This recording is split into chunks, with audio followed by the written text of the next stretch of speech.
You wake to the sound of heavy knocking, dull and insistent, just beyond a wooden door. A voice follows, rough and impatient.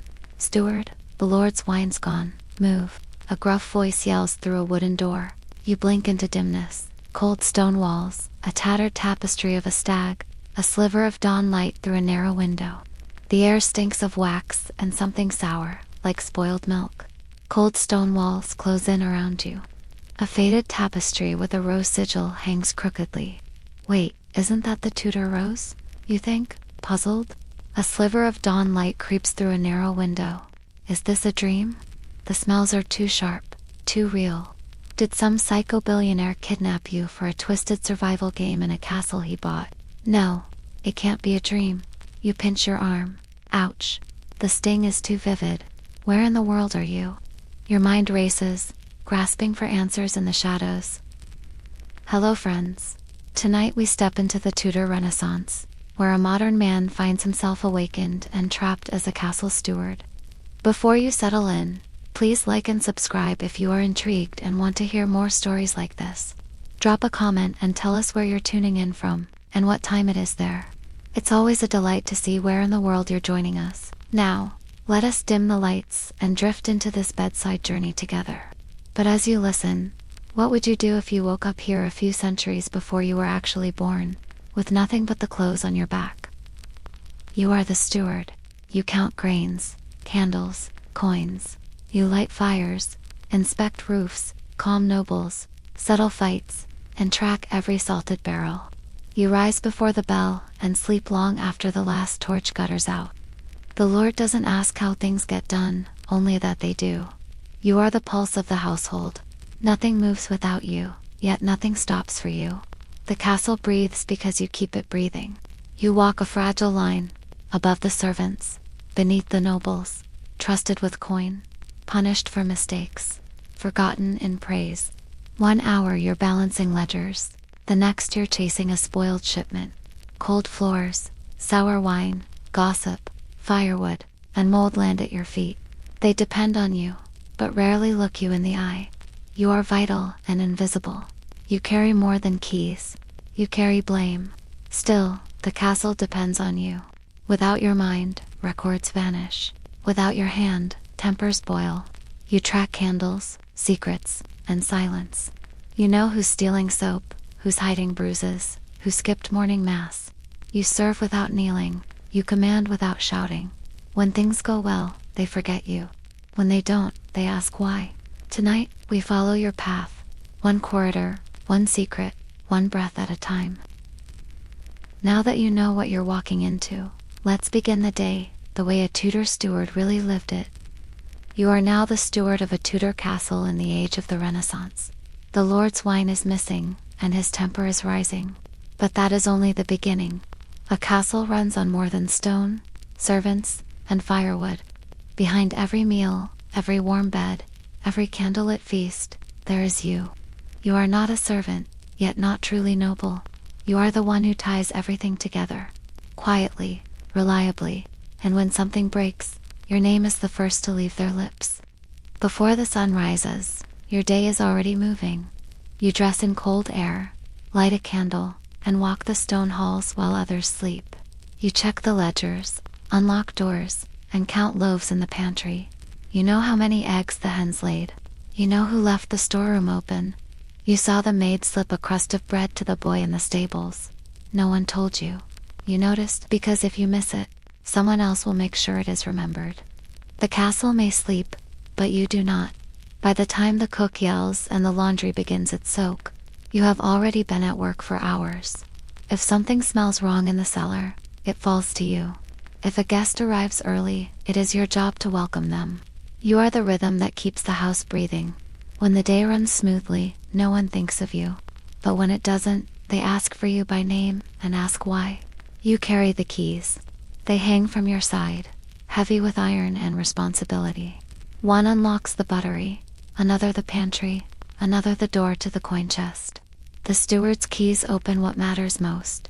They are not just tools, they are trust. If one goes missing, the questions come fast.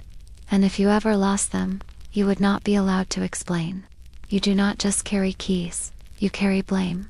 That is what makes your step careful and your sleep shallow. At times you feel less like a person and more like a gear in a great old machine. The castle needs feeding. You arrange it. The castle needs warmth. You find the wood. If a candle burns too fast, or a cart breaks in the courtyard, you hear of it. Or more often, you are expected to already know. Success brings silence. Failure brings eyes, voices, and questions. That is the rule. No one says it, but you learn it early. Even how you walk matters. If you rush, it looks like panic. If you dawdle, it looks like laziness. You learn to move steadily, always with purpose. The halls may be made of stone, but the castle is not dead. It breathes through footsteps, creaks, and wind that sneaks in through shutters. You are expected to hear what others miss, a noise where there should be none, a silence that lingers too long. That is part of the job too. You are not family, but you are not quite a servant either. You live between the worlds. Some speak to you kindly, others speak down to you. Your place depends on their mood, not your duty. But your word carries weight. You can silence a scullion with one look. You can end a maid's privilege with one note in the ledger. You do not need to shout. You do not even need to be seen.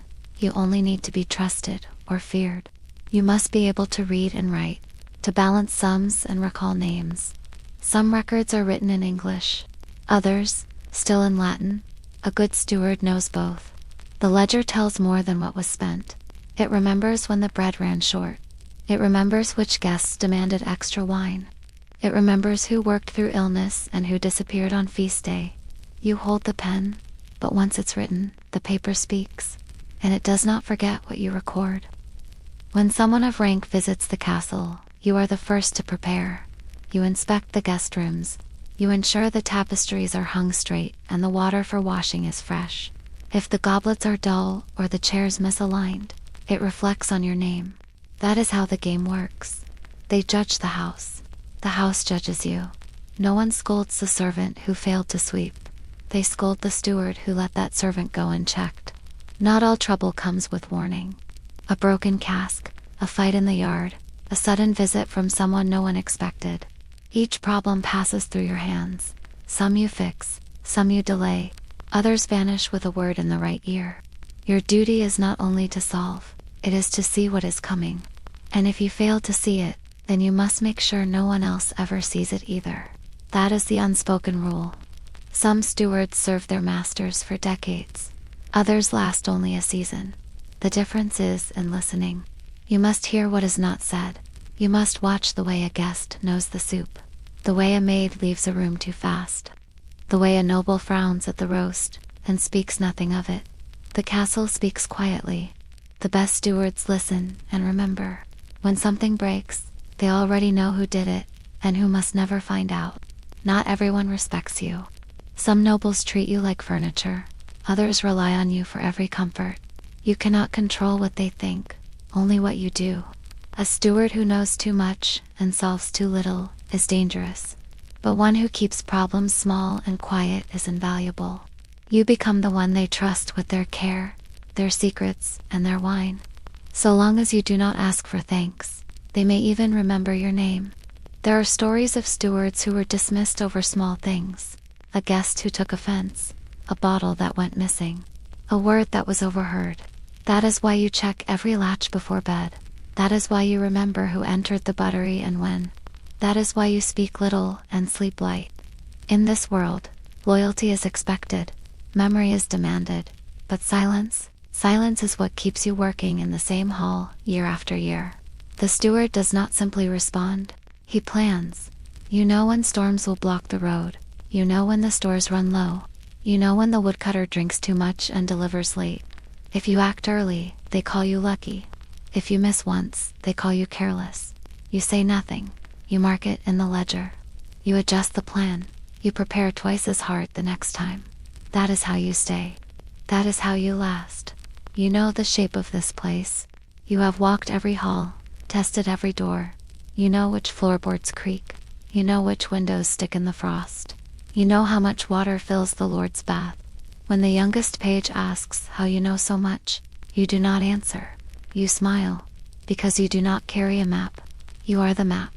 You update it in your head each day, with every sound, every shift, every failure you note. On feast days, the castle roars. Fires crackle, meat sizzles, voices echo off the walls. You are there in every corner, but nowhere too long. A gesture to the cook, a quiet word to the minstrel, a warning to the footman to hold his tongue. And when it ends, and the torches go out, and the echoes fade, you do not rest. You count, you correct, you walk the halls once more before you call the day done. There is pride in your work. Not pride for others to see, not the kind that earns a toast, but a quiet pride. You know who has clean sheets because of you. You know the firewood stayed dry. You know the kitchen ran on time. And when you pass the great hall and see every candle lit and every chair placed, you feel something warm, not glory, not joy, just a simple peace that says, for now, all is well. You do not need applause, you need calm. A ledger with no strange marks, a door that opens without groan, a morning that starts as planned. No one carves your name in stone, but if you vanish, something changes. Something creaks, something slips. The castle forgets its rhythm. That is how they would know, not by what you said, but by what you stopped doing.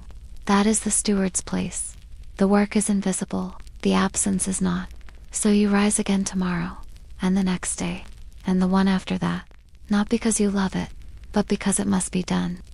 The steward does not dream of adventure. He dreams of things staying where they belong. A table set, a gate latched, a fire that burns the right length. And when the evening comes, and the hall is warm, and the wine is where it should be, you allow yourself a breath. Then you begin again. Before first light, your feet touch cold stone. No bell has rung, no voice has called, but the day has begun. A steward cannot wait for orders. You are the one who gives them. You dress in silence, light the candle, and begin your round. A ledger under one arm, a ring of keys on your hip. You know where to step so the floorboards do not creak. You know how much time each hallway takes. You walk quickly, but never rush. You start in the pantry. You count the sacks of barley and note the broken hinge. Then to the kitchen, where coals still whisper heat from last night's fire. A copper pan is missing. You record it. In the buttery, the floor is damp again. You feel the edge of rot near the barrels. It needs fixing before it spreads. Nothing dramatic, nothing urgent, just small things. But you know that it is the small things that make or ruin a day. Before you reach the chapel, you pause to check the candlesticks. 3 are nearly gone, 1 is bent. You write it down, not because the Lord will notice, but because if he does, and you did not, that is worse. A good steward notices what others overlook. Wax, hinges, soot. You do not pray aloud, but you do count the tallow. Faith may light the soul, but candles light the hall, and both can be snuffed if no one is watching. In the servants' hall, a bench is missing, not stolen, moved. You find it by the hearth with muddy prints across it. You mark the name you suspect, and plan a quiet word later. You do not yell, you do not need to. You adjust the chairs. You scrape the old wax from the sconce. You leave no mess behind. By the time the others rise, the hall will be ready, as if nothing had happened, as if it always looked this way. You check the stores next. The dried fruit is safe. The sacks of salt are dry. But the smell near the smoked meat is off. Not strong, just different. You note it. You will return later with the cook. You do not alarm anyone yet. You simply prepare. The morning is still yours. The silence helps you think. Once the castle stirs, the noise will drown out the little things. And little things left alone can turn into real trouble. The sun has not risen, but the stable hand is already moving. You nod to him. He nods back. No words. He knows you see everything. He knows not to test you. A cart is missing. A wheel spoke. You touch it and feel the give. Another note for the carpenter. You check the hay, the grain, the nails in the gate. The horses smell of sweat and damp. You notice which one has a limp. You notice what no one else will mention. You head to the scullery, where water has pooled from a leaking jug. You mop it yourself. Not because you have to, but because no one else is up. The maid who left it will hear about it. But later, for now, you lift the jug, check its crack, and make a note. The fireplace needs clearing.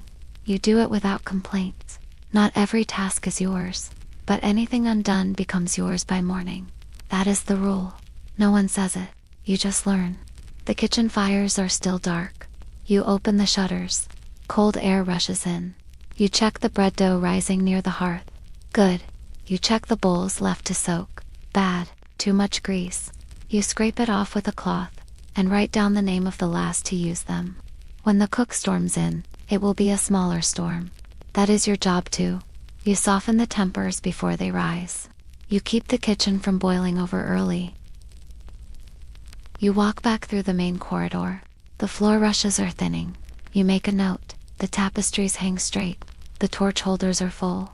The air still smells of last night's wine, but no broken glass. You take that as a small victory. You tighten a bolt near the stair. You adjust a latch on the door. None of it is dramatic. None of it is praised. But it is all remembered when it fails. And failure is the one thing you cannot allow. A bird has left droppings near the gallery window. You clean it before anyone sees. It is not your task, but it would become your blame. A servant left a mop in the wrong place. You move it. If someone trips, it's your fault, not theirs. That is what it means to manage a castle. Everyone makes mistakes, but only you carry them forward. You must be everywhere at once, or seem like you are. The castle should never feel like it is missing you. You check the scribe's chamber. Ink low, paper stock fine. A list of Latin terms you'll need to review later. The steward does not only manage wood and meat, he manages memory. He ensures records are clean. If the ink smudges, if a seal cracks, it reflects on you. The candle near the desk has burned too low. You change it. You test the wick. You notice everything. You write more notes in the margin. It's not urgent yet, but it might be soon. Before the castle wakes, you pass through the main hall. A tapestry edge is curling. You smooth it. A candle is missing. You replace it. The chair near the hearth is tilted. You set it straight. You do not know who will sit there, but you know they will remember if it rocks. You walk the same path every day, but you see different things. The castle speaks softly. If you listen well, it tells you where it's about to break. The courtyard is cold. A bucket left out has frozen. The pump is stiff. You prime it. The fountain sputters, then flows. You nod to yourself. You check the hinges on the gate. Still sound. The wind has knocked some straw loose from the shed. You fix it. No one asks you to. But if it were left, someone would. You work ahead of the voice that complains. You race the sound of blame. That is how the steward stays ahead of the storm. You take a breath before heading to the upper floors. There are more rooms, more problems, more watching eyes. But for now, you've done your first round. The castle is not perfect, but it is stable. The fires are ready to light. The ovens will soon roar. The boots will start to echo. And by then, you will already be ahead. No one saw your morning, but they will feel it, in what goes right, and what doesn't go wrong. That is enough. You return to your chamber briefly. Your ledger is heavier with notes. You set it down, stretch your neck, and adjust the cloak around your shoulders. No time to rest. The servants will stir soon. The cook will shout. The laundry will soak. You must be ready for questions, ready for blame, ready for quiet looks that mean trouble. The first round is complete. The second begins now. You carry the weight before anyone else lifts a finger. That is the steward's burden. And so, the castle begins to wake. Boots echo. Voices murmur. Fire sparks. You are already deep into the day. No one thanks you. That is not the point. The castle runs. The wheels turn. And your hand is on every one. The morning was yours. Quiet, exact, unacknowledged, but essential. The steward begins before the sun. And when the others rise, they find the world already prepared. They may never know how it came to be, but you do. You always do. When the great hall bursts with laughter and roast meat, no one thinks of the cellar. But that is where the feast begins. Long before music, you check the barrels, open the storerooms, and run your finger along the salt level. If it dips too low, there is trouble. Without salt, meat rots, guests grumble, and you are blamed. The kitchens ask for too much. The clerk records too little. You keep the peace between them, measuring out handfuls that taste like trust. The castle needs more than just food. It needs timing. Bread must rise, ale must settle, and meat must roast just long enough to please but not offend. You visit the kitchens twice, sometimes 3 times, to check a missing ladle, a crooked spit. A distracted cook can ruin everything. But you do not shout. You adjust. You trade. You ask. Because what matters most is not that the meal is grand, but that it arrives when expected and tastes like order. Behind the walls, a network of supplies creeps like roots. Cheese from the village, eels from the stream, apples from the orchard. Each item passes through you.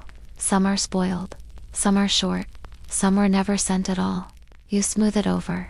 You send a note, or a coin, or a warning. You make things arrive that were never guaranteed. Because the Lord expects abundance, and abundance is your illusion. One broken chain and the table collapses. Even the chickens play their part. You track the layers.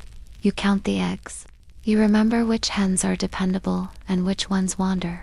The cook blames the birds. The cook always blames someone, but you know the truth. You keep the birds penned, the feed dry, the foxes out. A single egg short of expectation becomes a crack in your armor. It seems small. It always seems small. Until the Lord's custard is missing, and all eyes look to you. The baker has strong arms and a quick temper. You know better than to correct him aloud. But when the flour goes missing, it is you who must explain. You check the sacks. You check the scales. You ask quiet questions no one wants to answer. You are not there to catch thieves. You are there to prevent them. To watch the corners where things vanish, and speak softly enough that they do not vanish again. The brewer is kinder, but slower. He hums while he works, and forgets what he said 10 minutes ago. You mark the barrels. You test the tap. You watch the foam. Ale makes the hall sing, but too little or too sour, and it makes them mutter. A steward who cannot manage ale is a steward who does not last. The Lord will not scold the brewer. He will scold you. That is why you always sample first. Once, a shipment of mutton arrived late and green. You remember the smell. You remember the excuse. You remember how you covered it with a tray of apples and smiles. The guests never knew. The kitchen never thanked you. But that is the job, to make sure no one ever sees the failure. To make sure the stink never reaches the fire. You do not scrub pans, but you still clean up. Your mop is made of timing, and charm, and lies. You remember which guest prefers white bread and who avoids onions. You remember the widow who fasts on Fridays. You remember that the chaplain lies about not eating pork. You do not judge. You plan. You suggest a second dish. You say the fish is fresh even when it is not. Because in the feast, the lie is a kindness. The goal is not truth, it is peace. And sometimes, peace is served with parsley in silence.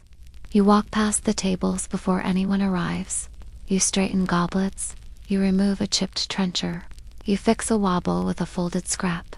No one will notice what you did, but they would notice if you had not. A noble sees the flaw and calls it ruin.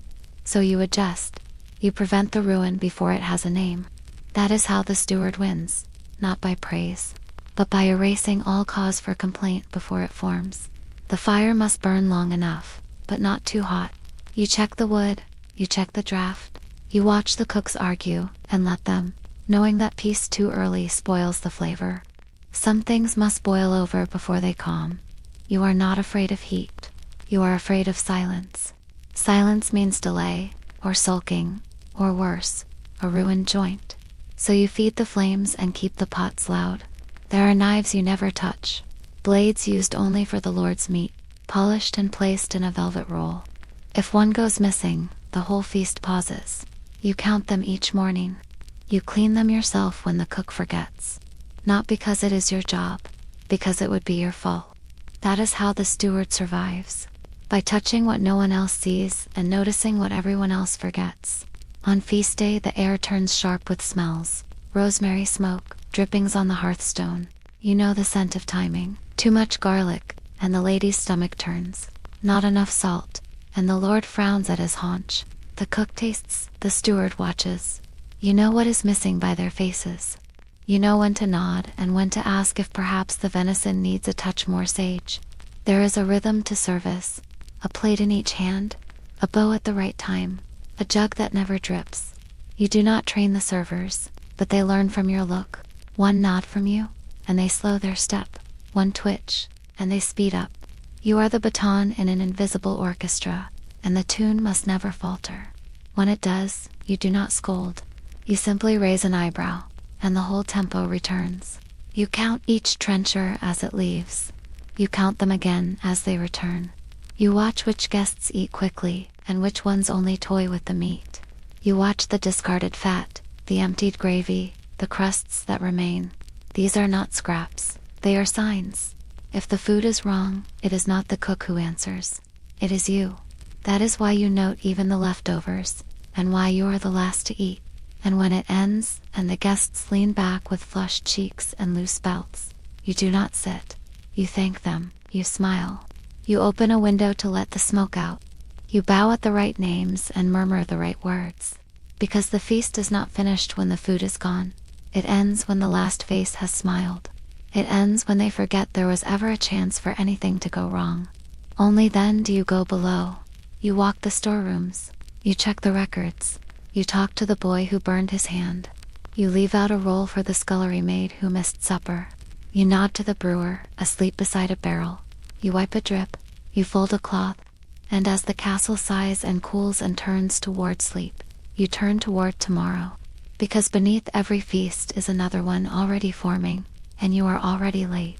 The castle is not quiet, it groans. Wind slips through the shutters and whistles in the stairwells. Mice scurry behind the walls. Floorboards creak in ways you learn to recognize. One sound means settling, another means trouble. You learn to hear the difference. The castle is old, and like anything old, it speaks more in aches than words. You listen, because when a crack appears in the stone or a fire goes cold too soon, it's the steward who must answer. Most of the walls are stone, but not all. Some are wattle and daub, soft enough to push through with the shoulder. These walls remember every wet season. They bubble, shift, and sag. You inspect them often, knocking for weakness with your knuckles. A soft patch means a draft. A bend means water found its way in. If left too long, the timber inside rots, and pests come with it. And when pests come, so do complaints. You solve it before the Lord hears the first mouse. A castle is a fortress, but it is also a home, and homes smell. The kitchen gives you the scent of ash and meat. The garderobe smells of waste, even when cleaned. The candle wax leaves smoke behind. The dampness never leaves the lowest floor. A good steward knows the usual smells, and notices the new ones. Mold in the dormitory, fish that turned in the pantry, the odor of dog where it should not be. Your nose matters almost as much as your ears. Fire is life, but fire is danger. You do not just light the hearths, you guard them. One loose coal can undo years of care. You check the ashes for smoldering. You feel for warmth behind walls. If the wind shifts, a hallway torch can become a threat. So you train the others. You teach them how far to place rushes from the flame. You make sure the oil lamps stay high and steady. Fire must never be trusted, not even for a moment. There is a rhythm to upkeep. Monday is 4 floors. Tuesday for the windows. You sweep the soot from chimneys after every feast. You oil the hinges before winter. The castle has no day off. If you delay, the dirt wins, the cold wins. The castle begins to feel tired. You see it in the droop of a curtain or the tilt of a shelf. Most people do not notice, but you do. And if you notice, you act. That is what keeps it whole. Stone holds heat, but it also holds cold. In summer, the lower rooms are pleasant. In winter, they become a test. The draft slips through cracks too thin to see. You walk the halls with a candle to spot them. You close the shutters with linen wrapped tight. You lay rugs where the cold bites worst. You do not always win. But if the old woman in the scullery says her hands still work, you count it a victory and move on. Above the great hall, the ceiling bows slightly with age. You climbed up once and saw the beams blackened by smoke, strong but tired. You ran your fingers over them, found one with a crack like a sleeping mouth. No one sees it from below, but you remember. Every time a fire is lit, you wonder if this is the night it wakes. You are not afraid, but you are aware. And awareness, more than anything else, is what keeps the castle standing. Below the castle, the foundations rest on damp clay and older stone. You visited once, torch in hand, stepping carefully. The air was thick, the walls sweating. You saw marks from older builders, long forgotten. You saw a rat nest near a drain, and you saw a trickle of water where there should have been none. So you ordered gravel, patched the crack, and marked the date, because even if no one else sees that place again, you will remember what lurks beneath. Some things you can fix, others you can only slow. The stair by the tower leans just slightly to one side. The well in the yard goes dry in the summer. The iron latch on the buttery door keeps warping. You know these problems. You measure how they worsen. You plan around them, because the day will come when the latch breaks, when the stair shifts too far. When it does, no one will be surprised, because the steward already warned them. The castle ages like a person. It grows stiffer in the cold. It groans when it settles. It hides its damage when it can. And like a person, it remembers. The wall with the faded mural remembers the fire from years ago. The kitchen hearth remembers every spill, every shout. The stones of the great hall remember footsteps from nobles long dead. You walk past these places each day, and when the castle whispers, you nod, because you remember too. There are spots where the sound travels strangely. A whisper in one stairwell carries to the pantry.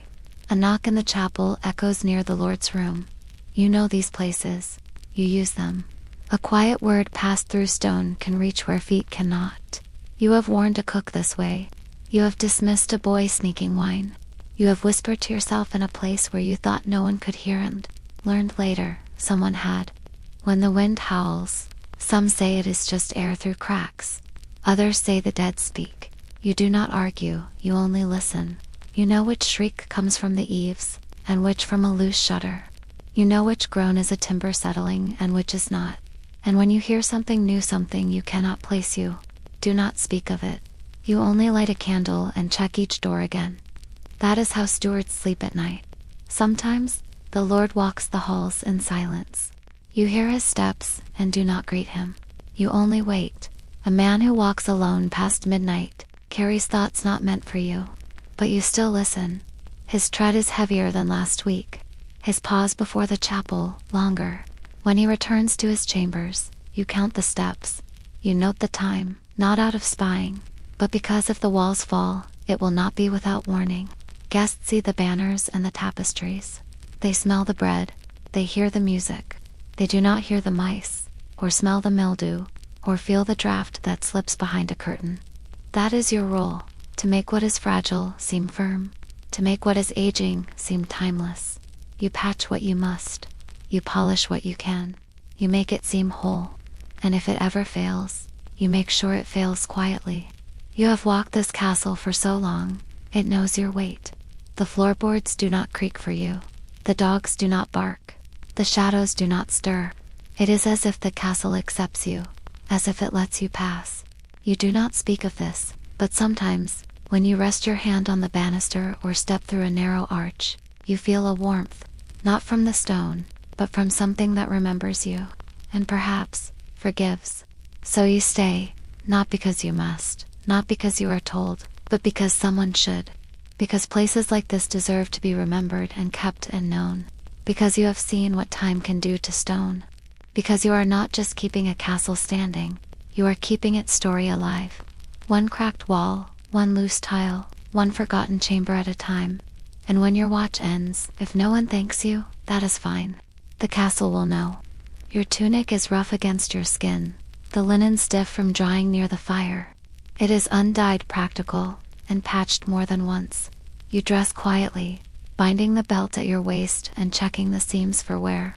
There are no mirrors here, only polished metal and habit. A steward's clothes are clean, but never grand.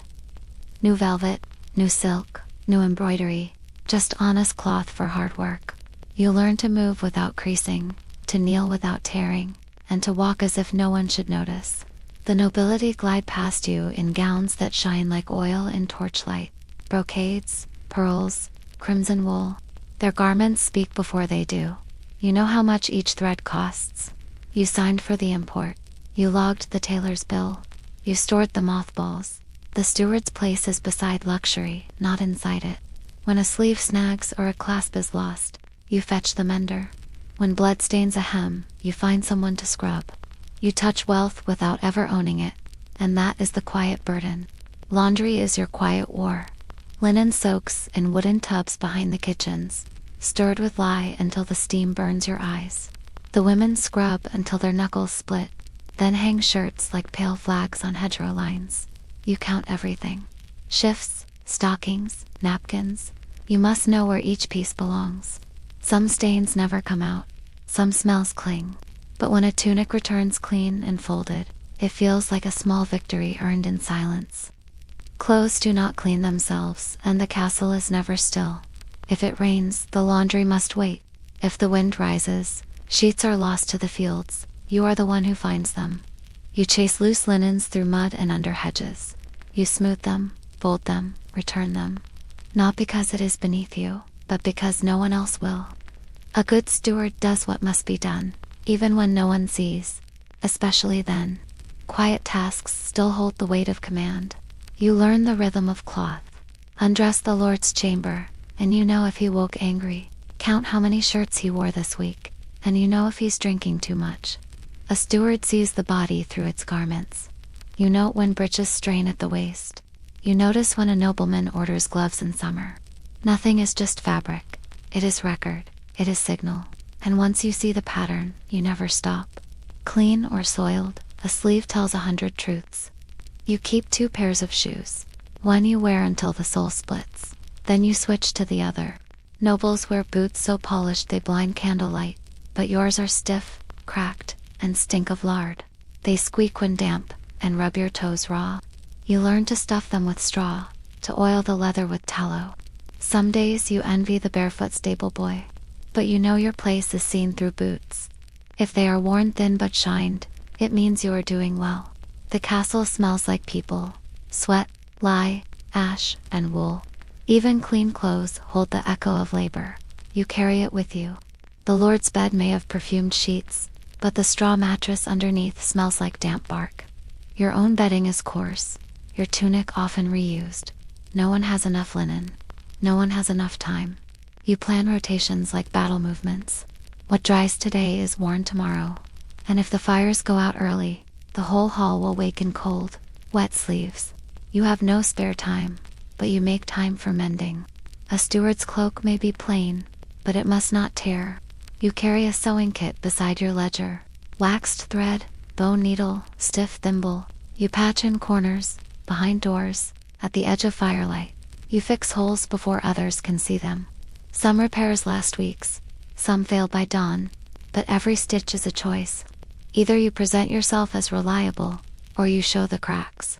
The needle decides which story to tell. The washing tap leave your hand raw.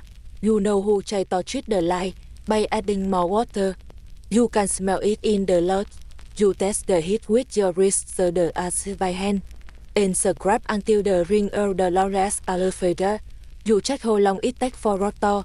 Set in, you know which servant leaves his body in the corner. You are not so you remember. And when promotion time come, your memory matters more than your voice. Insects find the warmest folds. You shake each garment before it returns upstairs. Silverfish nibble hems, fleas hide in seams. Moths chew slowly but ruin everything. You once found a spider's nest stitched into a sleeve.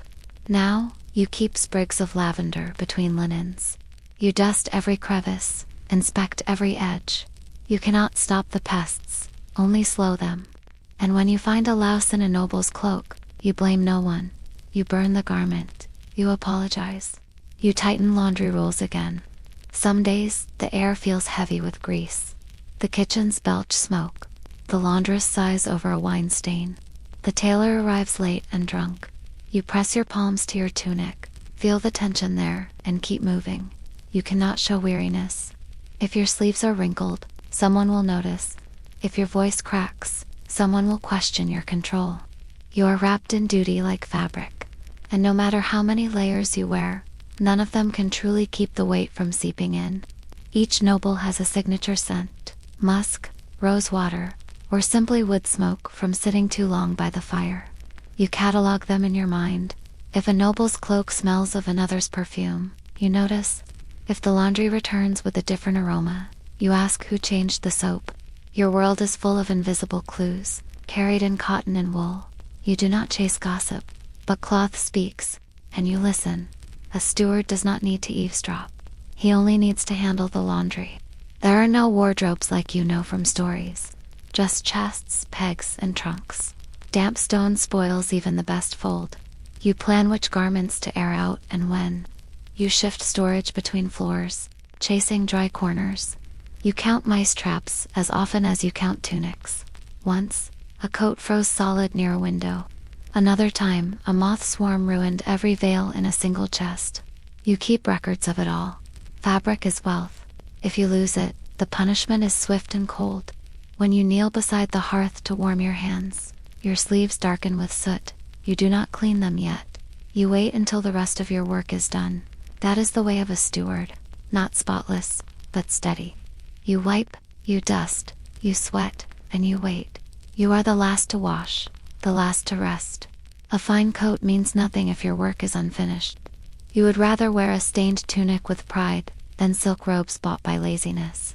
Sometimes, when you fold the Lord's doublet or count pearl buttons, you wonder what it might feel like to wear such things. But you do not linger. Fine clothes are not for you. They are borrowed glory, easily lost. You measure a man by how he handles his labor, not his lace. You stand straighter in coarse wool than others do in velvet, because you earned it, because it fits the work. And when someone thanks you, they do not see thread, they see dependability. So you rise, dress, and carry on, one stitch at a time. One cloth counted, one pair folded, one stain noticed before it spreads. Your days pass in seams and in silence, and yet, the castle would fall apart without it. Not from war or weather, but from untended cloth. You are the steward, and even your sleeves carry the memory of your duty. You keep the castle dressed, you keep it whole, and in that quiet labor, in linen and grease, you keep yourself together. There is no map for where you stand. You are above the scullions, below the knights. You answer to the Lord but give orders to the grooms. You speak in both directions, with different voices. Servants step aside when you pass. Nobles do not. You are both seen and unseen, a shadow with authority. Too high to be ignored, too low to be safe. It is a strange place, full of risk. One misstep can make you vanish, and no one will ask where you've gone. The castle knows who is important by how high they sit.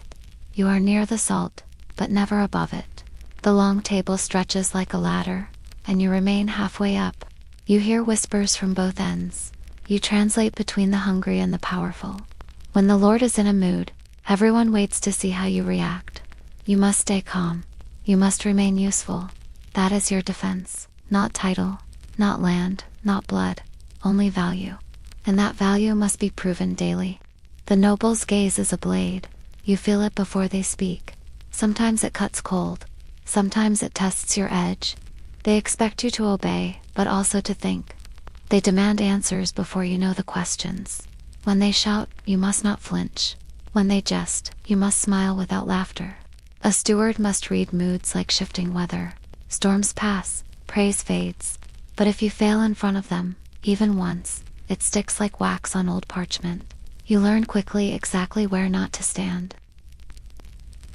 Below you, the servants squint for weakness. They do not hate you, but they watch. If you show fear, orders fall apart. If you favor one maid over another, gossip spreads. You walk the halls with a steady gait, not just to look important, but to keep the balance. Your posture holds the house. You cannot be soft, not here. They need firmness, not friendship, because when the Lord blames the kitchen or the stable, it is you who decides who takes the blame and who keeps bread. You stand during meals, never sitting with either side. You speak only when spoken to. And yet, every course, every flagon, every log on the fire was placed because you said so. Your fingerprints are everywhere, even if no one sees them. Power in a steward's hands is silent. It moves through decisions, not declarations. When the Lord praises the meal, he may not remember who made it happen. That is the weight you carry, invisible effort, unseen command, and still, it must not falter. Respect is not affection. A noble may nod as you pass, but never offer warmth.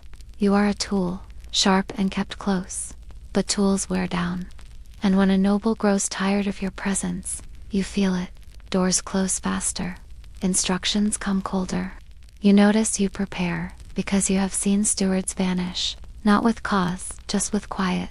A dismissal over a missed delivery, a whisper about overstepping. It happens quickly.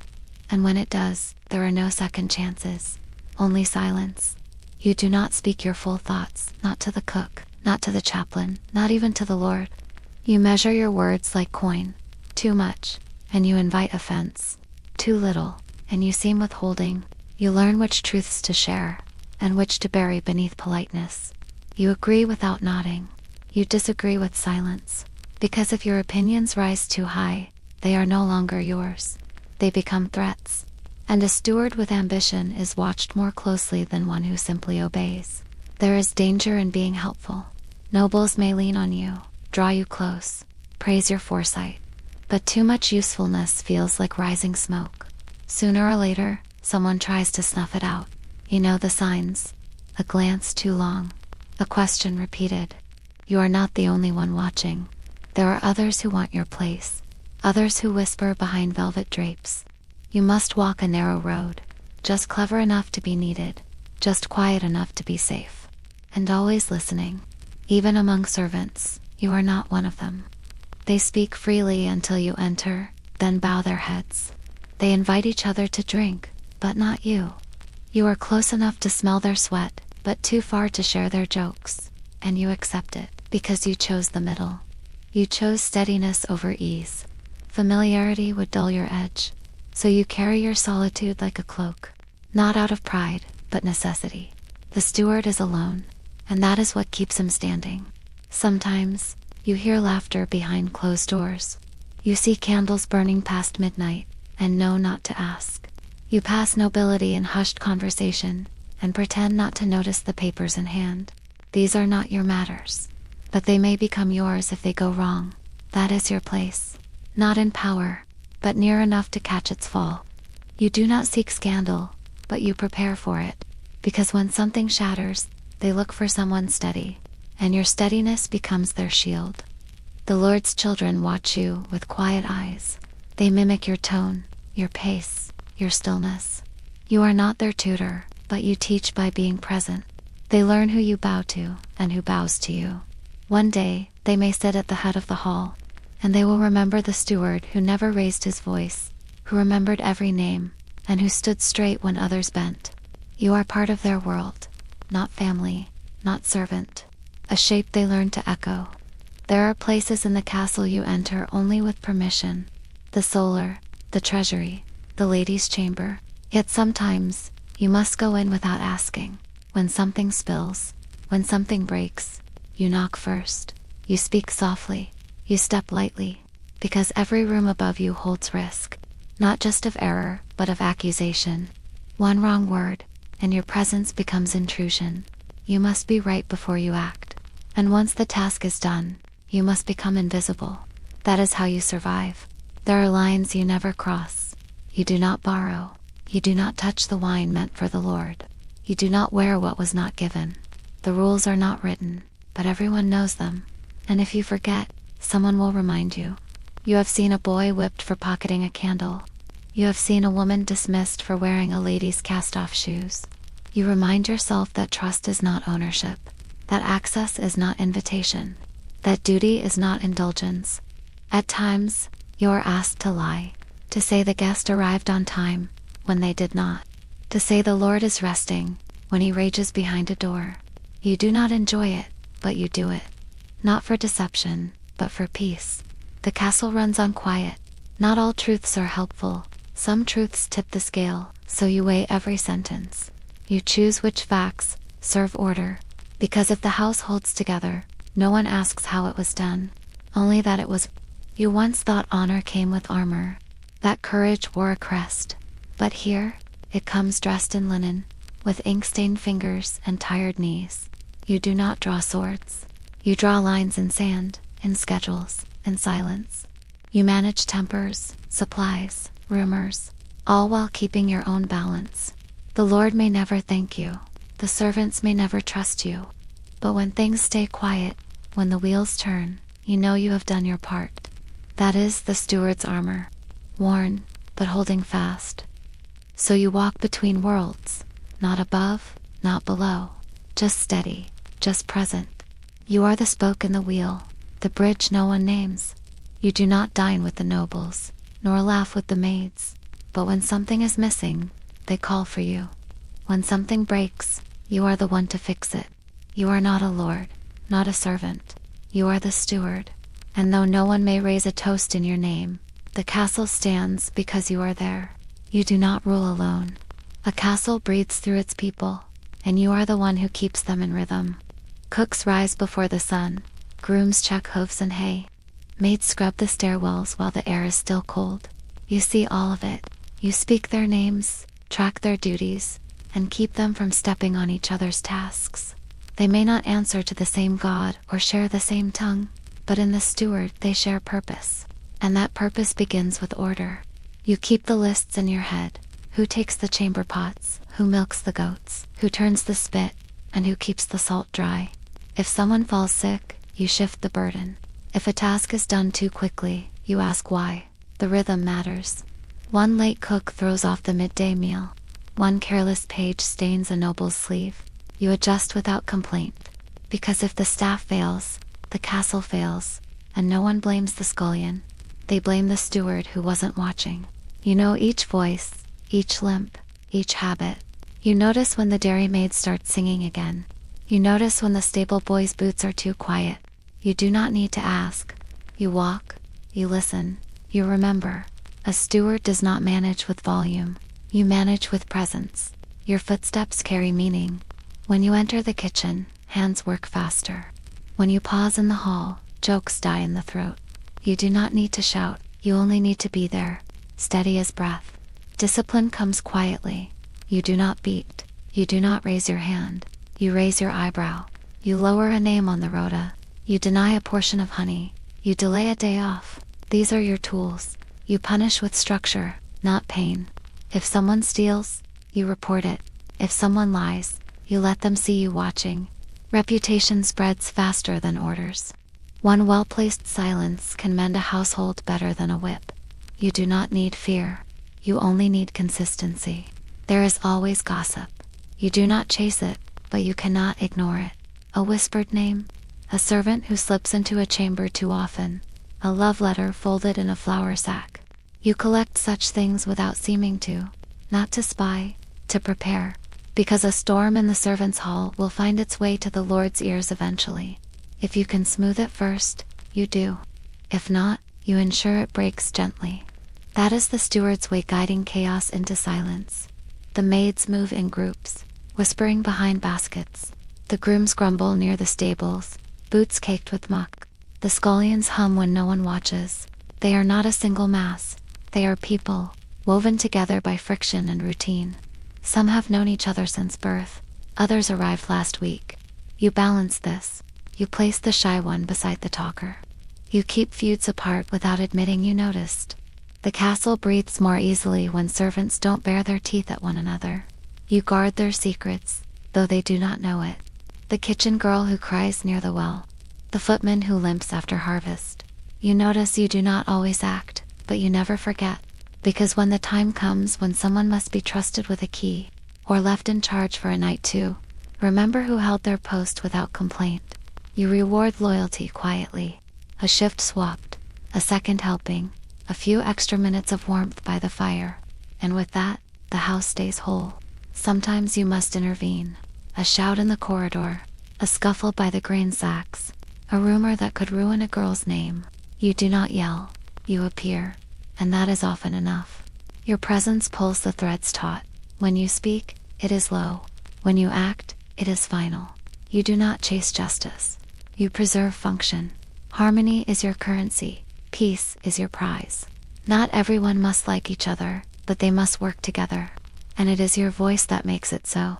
Not all servants serve the same master. Some answer only to the lady. Some are loyal to the chaplain. Some carry messages between guests that were not meant for you. You allow this. To a point, you watch patterns. Who dines with whom? Who avoids which hallway? You ask no questions, but you arrange the rota carefully. You keep potential fires apart. You let sparks die before they find oil, because you cannot stop ambition, but you can make sure it does not spread like fever. A castle runs on rhythm, not just of bells, but of people. You know who will forget their duties on feast days. You know who sharpens knives too slowly. You know when to scold and when to let tired shoulders rest. There are mornings you rearrange 36 tasks before most have opened their eyes. No one sees it. No one thanks you. But when the hearths are hot and the tables full, they nod at the Lord's success, and you let them, because success is shared. When new staff arrive, they learn quickly. Not just the rules, but the way you move. How you pass from room to room without hurry. How you speak plainly, but always with weight. They mirror your posture. They echo your tone. You do not ask them to. But if they do not learn, they do not last. The castle is too tightly wound for chaos. It demands precision. And you set that tone without saying so. Your authority is not loud. It is worn, like boots shaped by walking. Some servants test your limits. They come late. They sulk. They stir trouble just to see if you'll blink. You do not. You let them spend their energy. Then you take their name off the firewood list, or give them the heaviest pot, not out of cruelty, but out of clarity. A steward cannot afford favoritism. You reward work. You answer pride with patience. The ones who stay learn respect. The ones who leave are not missed. And the others, in watching, understand how order is kept. You never let your temper show. Frustration is for nobles. Panic is for boys. You breathe through your nose. You let a mistake sit until you know why it happened. Then you fix it. Or you teach someone else to. The castle is not a place for storms. It is a place of leaks and drafts and steady repair. You do not shout. You seal. You patch. You keep the winds out and the people within. The steward's anger is quiet, but when it rises, it is remembered. Some days you wonder who notices, whether the maids care that you fixed their window, whether the grooms know who covered their late shift. You do not ask. You do not need praise. But sometimes, a quiet thank you arrives. A bowl left warm. A fire kept burning longer. A shawl folded on your bench. These things are not mistakes. They are answers. The servants may not speak your name with affection, but they speak it with respect. And in a house like this, that is a treasure. Your power is not in rank. It is in memory. You remember who scrubbed the steps when no one asked. You remember who took blame that wasn't theirs. You remember the hands that worked through fever. That is your strength. Not titles or lands, but loyalty earned and loyalty returned. The servants do not follow orders. They follow steadiness. They follow care. And when the Lord grows cold or cruel, it is the steward's name they trust, because you, more than anyone, know what they carry. So you walk the halls and call the names. You nod at the girl in the laundry. Tip your head to the old man near the gates. You do not shout. You guide. You listen. And by your attention, the castle runs. 100 hands move each day, and you are the rhythm behind them. You are not their master. You are their mirror. And as long as they see in you what they hope to become, calm, capable, unshaken, then the house will hold. And so will you. The castle does not rest when the sun goes down. It sighs. It shifts. Rafters creak. Mice scurry along the pantry beams. You hear every sound. A steward sleeps lightly, if at all. Fires must be watched. Roofs may leak. A wheel may crack before dawn. You do not wait for trouble. You rise and listen. You pace the halls, check the latches, feel for chill in the stone. Because in a place this old, stillness is not safety. It is often a warning waiting to be heard. Rain is the enemy. It finds cracks in ceilings and hearts alike. You check the upper chambers after every storm. A drip in the solar, a damp patch behind the tapestries. You note them all. If you fix it early, no one knows. If you wait too long, everyone will. Mold blooms fast in quiet corners. You train the staff to catch it. You teach them the scent of wood rot. The castle will not tell you when it's in pain. It leaves signs. Your job is to read them.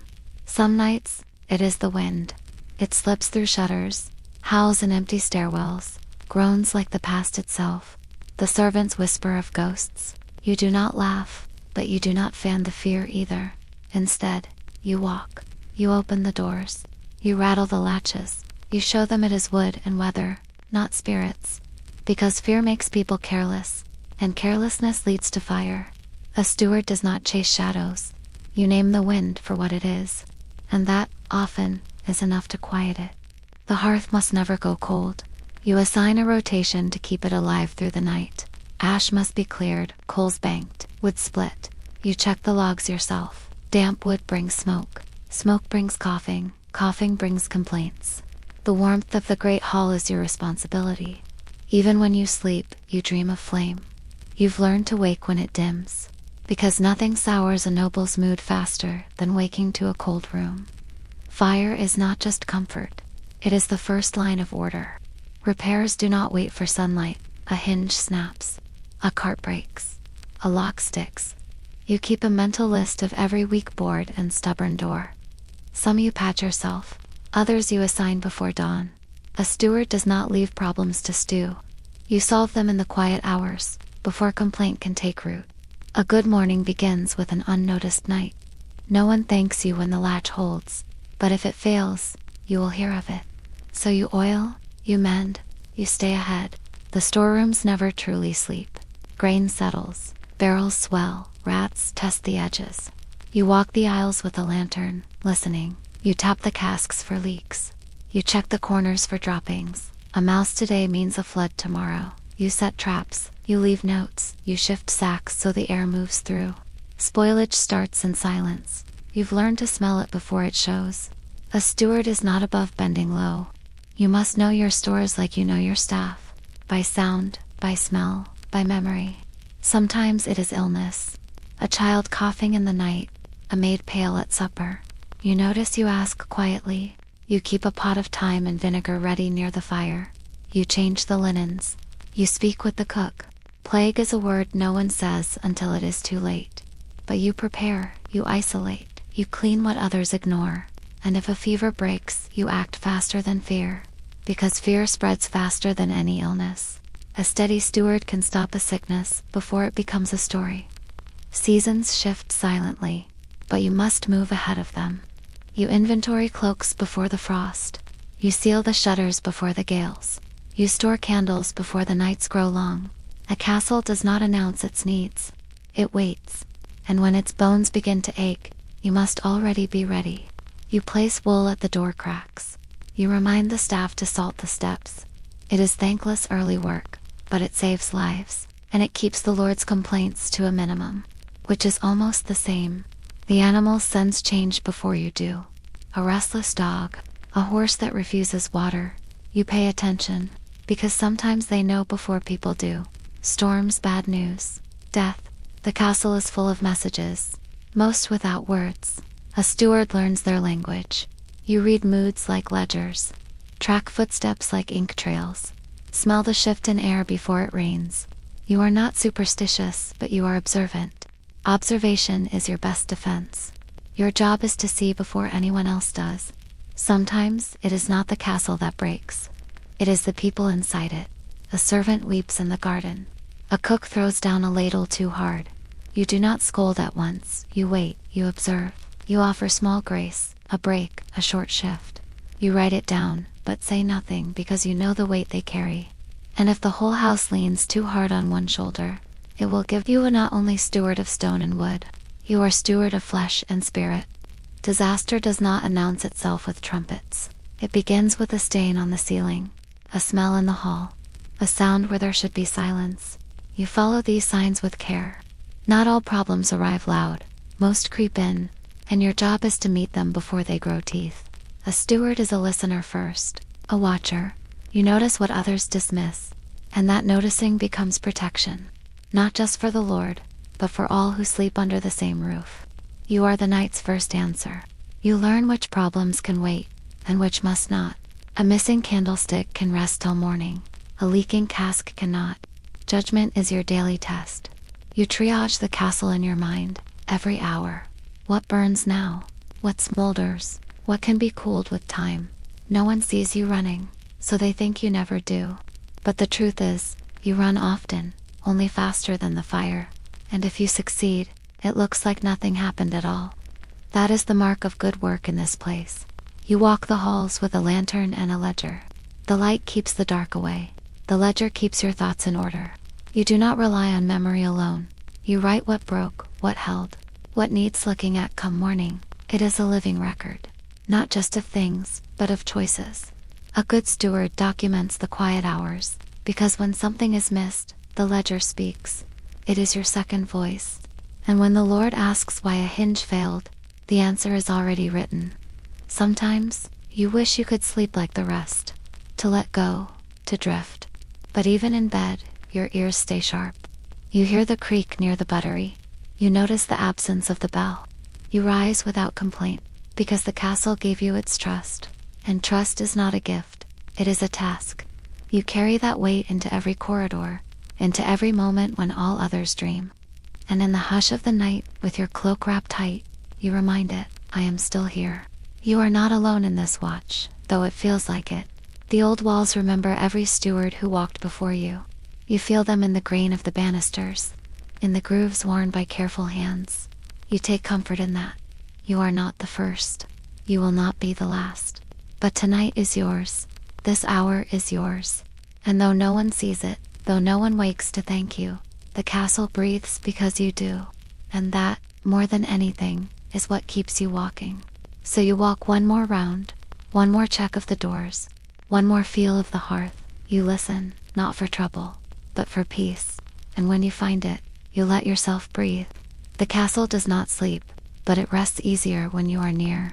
You are the quiet hand behind the curtain, the watchful eye beneath the floor. And while others rest, you carry the wakefulness of stone and fire. You are the steward, and in the silence of the night, you keep it whole. In the castle, knowledge lives on paper. You wake early, not just to check fires, but to open the ledger. Ink is your second language. You track coins, candles, sacks of barley. Every item has a story. You record it all carefully, clearly, because if a mistake is made, they will look to the steward, not the cook, not the porter, you. So you dip the quill, steady your hand, and begin, not with poetry or prayer, but with numbers. Because paper, here, is what truly holds power. Your desk is a simple table near the fire. Ink pots, candles, a rough cloth to dry the nib. You work in silence. You know which parchment warps in damp air, which ink runs too fast. You keep the sand nearby to blot each mark. The room smells of wax and soot and thought. You sit straight, you write slow, because a rushed entry leads to confusion, and confusion costs coin. A steward is not just a worker of hands. You are a thinker, and this desk is your forge. Some records are in English, others in Latin. You read both, not quickly, but steadily. Old stewards left their scrawl in the margins. You learn their hands like voices. A curled letter means William. A bent crossbar marks Anne. You find errors. You fix them, quietly, because a ledger is more than numbers. It remembers choices. Yours, theirs, the house's. Read closely and you see when bread ran low, guests lingered, or someone vanished. The margins remember what mouths forget. You count every egg, every spool of thread, every nail. You measure wool by the yard and apples by the sack. The Lord may not ask, but you must know. Because if something goes missing, you are the first blamed, not the last. So you double check, you record, you sign. You do not guess, you do not round up. Accuracy is your shield. And when questioned, your only defense is the neatness of your page. Because ink does not tremble, even when your hands sometimes do. Seals matter. Wax carries weight. You warm the signet over a candle, press it into soft red, and let it cool.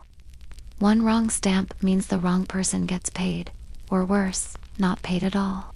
You store each seal in a locked box. You count them as you do coins, because trust is measured in small things. A seal, a signature, a folded corner.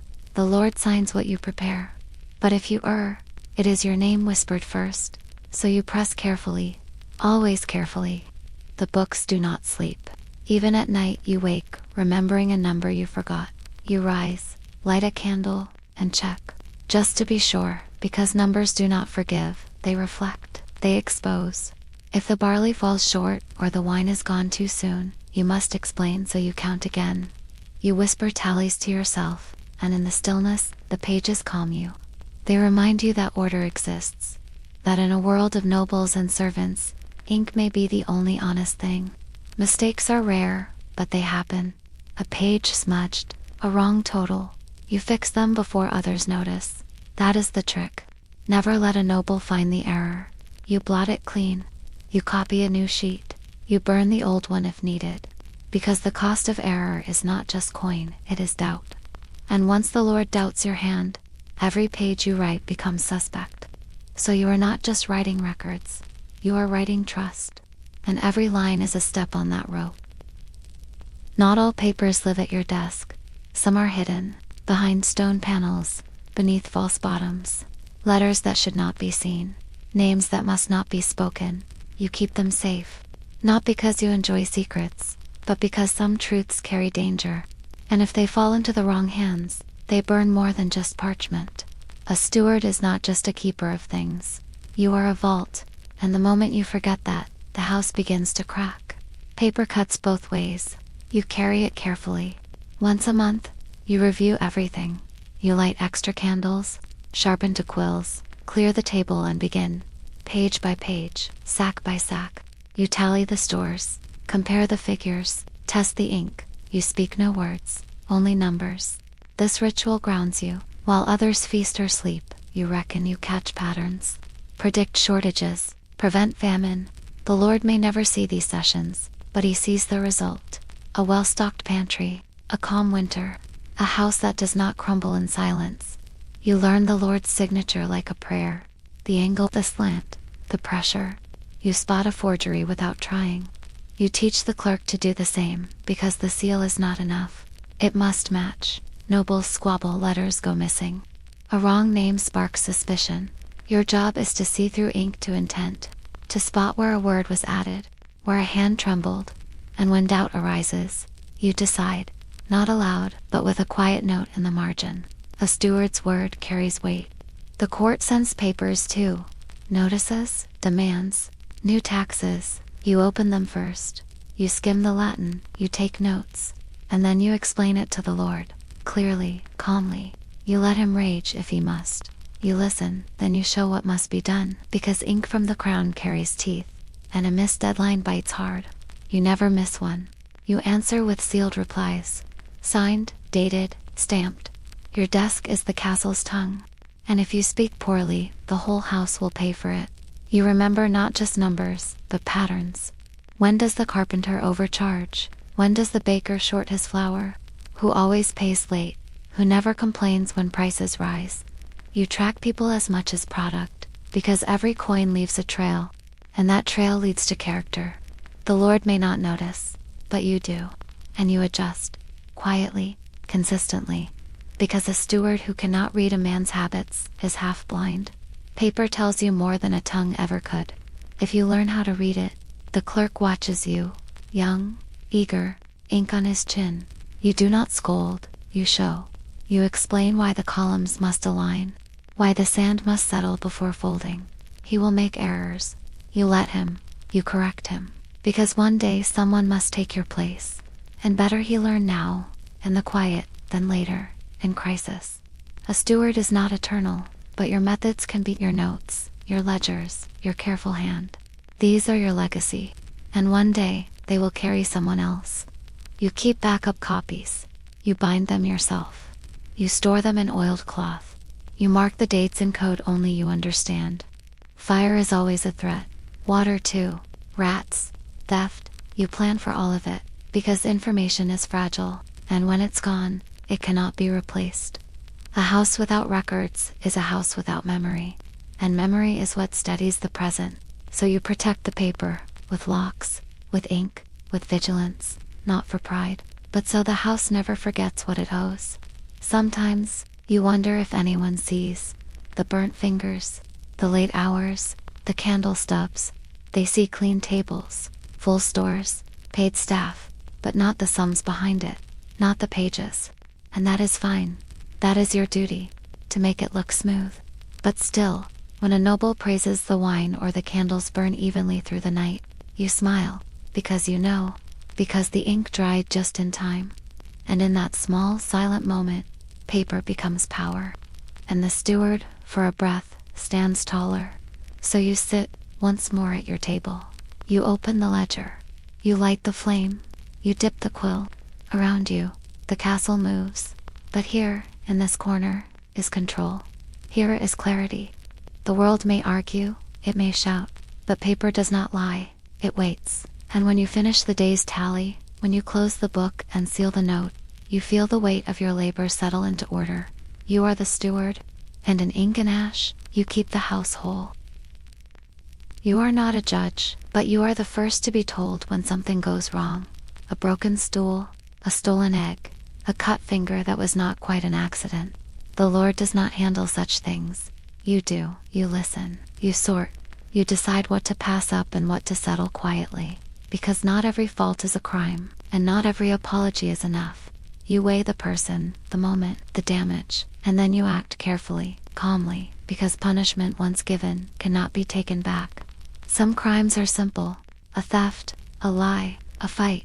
Others are harder, a rumor with no source, a missing coin with too many hands near it. You ask questions, you watch faces. You know who stammers, who avoids your eyes. You do not accuse without proof, but you keep notes, because a pattern will show itself in time. And when it does, you are ready. A steward's memory is sharper than iron. You do not swing a blade, but you hold one, quietly, in what you remember. Punishment depends on place. In the fields, a man may lose a day's wage. In the kitchen, a woman may lose her firewood. In the hall, a page may lose his seat. These are small things, but they teach, and they protect the larger piece. You do not punish to hurt, you punish to guide, to remind, to realign. A steward is not feared for cruelty. You are respected for fairness, because even the servants know injustice is steady. The household does not crumble, even when tempers do. There are tools, stocks for public shame, fines, chores doubled, time off denied. You choose with care, because each punishment echoes. If too soft, it invites repeat. If too harsh, it sours the air. And sometimes a quiet word in private does more than a slap in front of others. The goal is balance. The goal is order. You are not their master, but you are their keeper. And when you get it right, the house breathes easier, because every hand knows the line, and trusts you to hold it. Sometimes, you must show strength. A theft from the stores, a lie told to a guest, a hand raised in anger. These cannot be ignored. You gather the house, you speak plainly, you name the fault, you deliver the sentence, not with fury, with certainty. And when it is done, you do not linger. You let the silence teach, because silence lasts longer than shouting. A good steward does not enjoy punishment, but you accept the burden, because when justice is firm, peace is easier to maintain. Children cause mischief. They hide tools. They spill grain. They chase dogs through halls. You do not scare them. You shape them. You give them work. You teach them names and tasks. You walk them through the kitchens. You let them feel useful. Because punishment must suit the person, and a child learns better through duty than fear. You do not raise your voice. You raise expectations. And when they meet them, you praise, quietly so it sticks. So they grow up knowing what rightness feels like. Not all faults come from servants. Sometimes a noble's guest breaks a rule. They insult a cook. They enter a room they should not. You cannot scold them, but you can act. You tighten the rota. You change who enters which hall. You send a message with absence, not words. You report to the Lord calmly, clearly. You let him decide the formality, but your hands do the work. Because even nobility must be managed. And you, steward, are the quiet thread that holds decorum in place. False accusations are the most dangerous. A maid blames another to hide her mistake. A boy says he saw what he didn't. Lies spread like fire in dry straw. You do not rush. You wait. You cross-check. You ask again, but later, you look for what changes. Because the truth settles, it does not scramble. And once it does, you act. Not only to punish the liar, but to protect the accused. Because if trust falters in the house, work falters.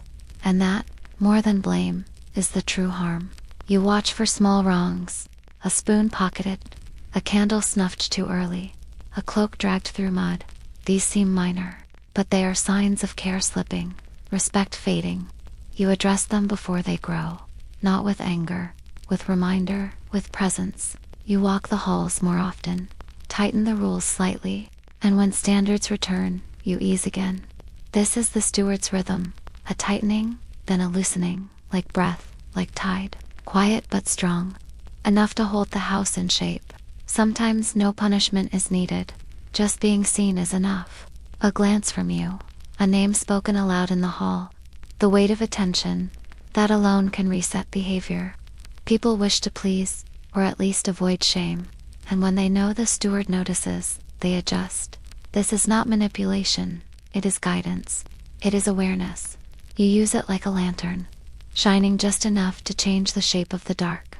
And in that glow, the house remembers how to walk without stumbling. There are days when judgment exhausts you, too many choices, too many crossed lines. You sit at your desk and rub your eyes. You fear being unfair. You fear missing something. But then you look at the quiet, the steady steps, the warm fire, and you know it is working. Not perfectly, but enough, because a steward cannot expect perfection. Only effort, only steadiness. And when the mistakes lessen, when the voices soften, you know your hand has guided well, and you rest, if only for a moment.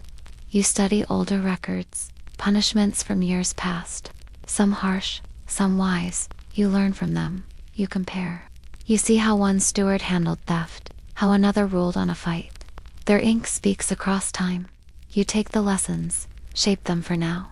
You add your own notes, because one day someone will read yours, and they will face a decision with only your words to guide them. You do not punish just for today. You write for tomorrow, for the next hand that holds this duty. Rumors are the soft crimes, hard to name, harder to punish. A whisper about the lady's maid, a joke made of the chaplain, a name repeated too often near the fire. You do not silence gossip. You redirect it. You fill the halls with work. You keep the gossips apart. You give the idle something to carry, because empty mouths speak too freely. And if you keep them moving, they speak less. This is not cruelty. It is preservation. A busy house gossips less, and lives more easily. Forgiveness is part of justice. Not always, but when earned.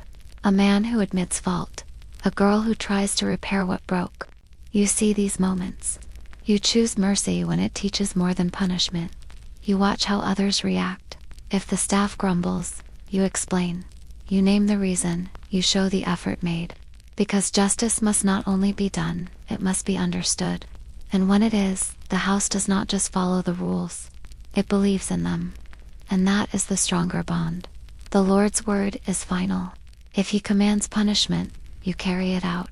Even if you disagree, you speak your counsel first, carefully. But if overruled, you obey, not blindly, but dutifully, because the steward's loyalty must be clear. And if you doubt aloud too often, you lose footing. You learn to choose your moments. You protect where you can. You soften the edges. And when you cannot, you write it down. Not as defiance, but as record. So history remembers who acted and who simply endured. So you walk the halls, listening, weighing, quietly adjusting the balance. You are not the law, you are its echo, its hand. You do not wear robes, you wear linen. You do not pass sentence from a chair, you pass it with a nod, a glance, a silence. And in doing so you keep the peace, not perfect, but durable. Because in a house of stone, what matters most is not the rules carved into walls, it is the ones carried in hearts. And you, steward, are their keeper. The castle's days do not belong to clocks, they belong to bells. Morning prayer, midday silence, evensong, you hear them in your bones now. You rise when they ring, pause when they toll. The chapel is small, but its voice carries. Even in the kitchens, the servants bow their heads for a beat. You do not force piety, but you protect the rhythm, because without it, the day frays. And in this place, where chaos waits behind every corner, the sound of a bell can hold the whole house together. You know the calendar better than the priest. Which saints fall when, which feasts require fish, which fasts demand quiet. The staff forgets, the Lord forgets. You do not. You plan menus to match doctrine. You adjust duties to fit ritual. Because a misstep is not just an error, it is an insult. An insult brings tension. In the eyes of God or the eyes of guests, the house must be correct. You do not preach, but you remember. And in remembering, you keep the sacred from becoming trouble. Sunday is slower. The halls fill with softer footsteps. Some servants kneel, others simply breathe more gently. You keep the rota light, you allow quiet, but the work never stops. Bread must still rise, fires must still burn. You manage it all without disruption. Because the day is holy, but the Lord still expects warmth and wine. So you balance the seen and unseen, reverence and routine. And when the choir sings from the chapel, even the pots seem to still. Just for a moment, just enough. The chapel holds its own kind of order. Candles trimmed, vestments laid out, the book marked for the day's reading. You do not serve at the altar, but you keep it supplied. You ensure the chaplain is not left searching. You polish the chalice. You check the oils. You replace the missing psalter without fuss. Because when faith falters, even briefly, it ripples through the house. Your role is not to pray aloud. It is to remove every stone from the path of those who do. Quietly, steadily. Holy days bring guests, nobles from afar, their own priests, their own customs. You prepare, you ask questions. You place the candles as expected. You arrange seats to match rank. You brief servants on when to speak and when to kneel. These are small details, but they matter. Because if worship feels awkward, the visit sours. You make it smooth, seamless, invisible. And when guests smile at the caretaken, the Lord takes credit, as he should. That too is part of your service. Not everyone believes. Some serve with folded arms during prayer. Some mutter at rites. You do not force reverence. You ask for respect. Because rituals are not just about belief. They are structure, shared moments, predictable rhythms. A house that bows together eats better together. You remind the staff, you model it. A still moment, a bowed head, even if your thoughts drift. Because here, silence means unity. And unity means fewer broken things to explain to the Lord before supper. There are births, christenings, bells rung high. You note the name, the weight, the parents' duties. You adjust the rota, you bring broth, you allow rest. And when the baby cries through the night, you do not complain. You shift the sleeping quarters. You pad the doors. Because new life means new balance. The castle does not pause, but it makes room. And you are the one who shapes that room, not by law, by instinct, by kindness. So the baby grows, and the mother returns with dignity. There are deaths, you close the shutters. You silence the work bells. You tell the kitchen to stir quietly. You dress the body if no one else will. You dig if the groundskeeper cannot. The priest reads the words, but you manage the moments between them. You know which linen to use, which hymn to request, who should stand closest. And when it ends, you write the name.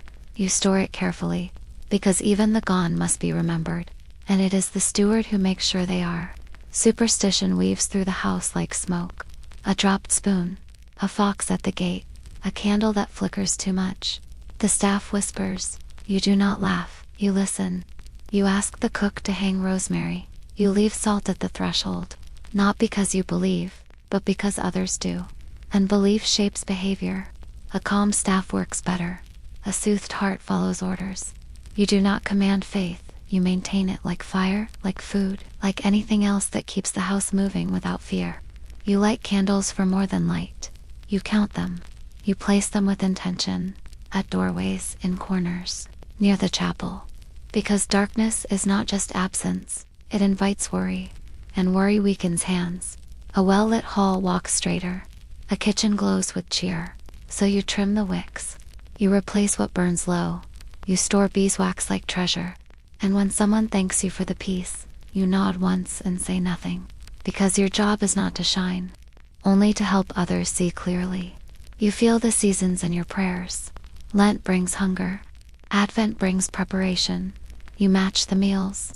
You adjust the tone of the house. Fewer sweets, More silence, less laughter, not in cruelty, in rhythm. You know when to let the servants dance, and when to let them kneel. And in these shifts, you teach without teaching. A steward is not the voice of God, but you are its echo. Not in sermon, but in schedule. And if the days move smoothly, the house believes someone is listening. Old relics live in the chapel, a shard of bone, a cloth said to be holy.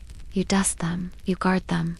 You know they may be fake, you know they may be real. It does not matter, because they hold meaning for others, and meaning is weight. You display them with care. You keep them safe from curious fingers, because reverence, even if borrowed, can anchor a person. And in a house with so much motion, even one small anchor can stop the drift for a while. The priest is not your master, but you work beside him. You fetch, you prepare, you smooth over his absences. You make sure his sermons match the day. If he drinks too much, you slow the wine. If he grows too stern, you lighten the schedule. Because his power is in the open, yours is beneath, but both are needed. The steward and the priest, candle and flame, and when they move in step, the house feels it. In the songs sung, in the meals shared, in the steadiness of days. Not every servant is Christian. Some carry old beliefs, river stones in pockets, moon prayers whispered at night. You do not mock them, you do not report them. You observe, you protect the balance, because the Lord wants obedience, not division. And if belief makes someone kind, you let it be. So long as the work is done, so long as respect remains.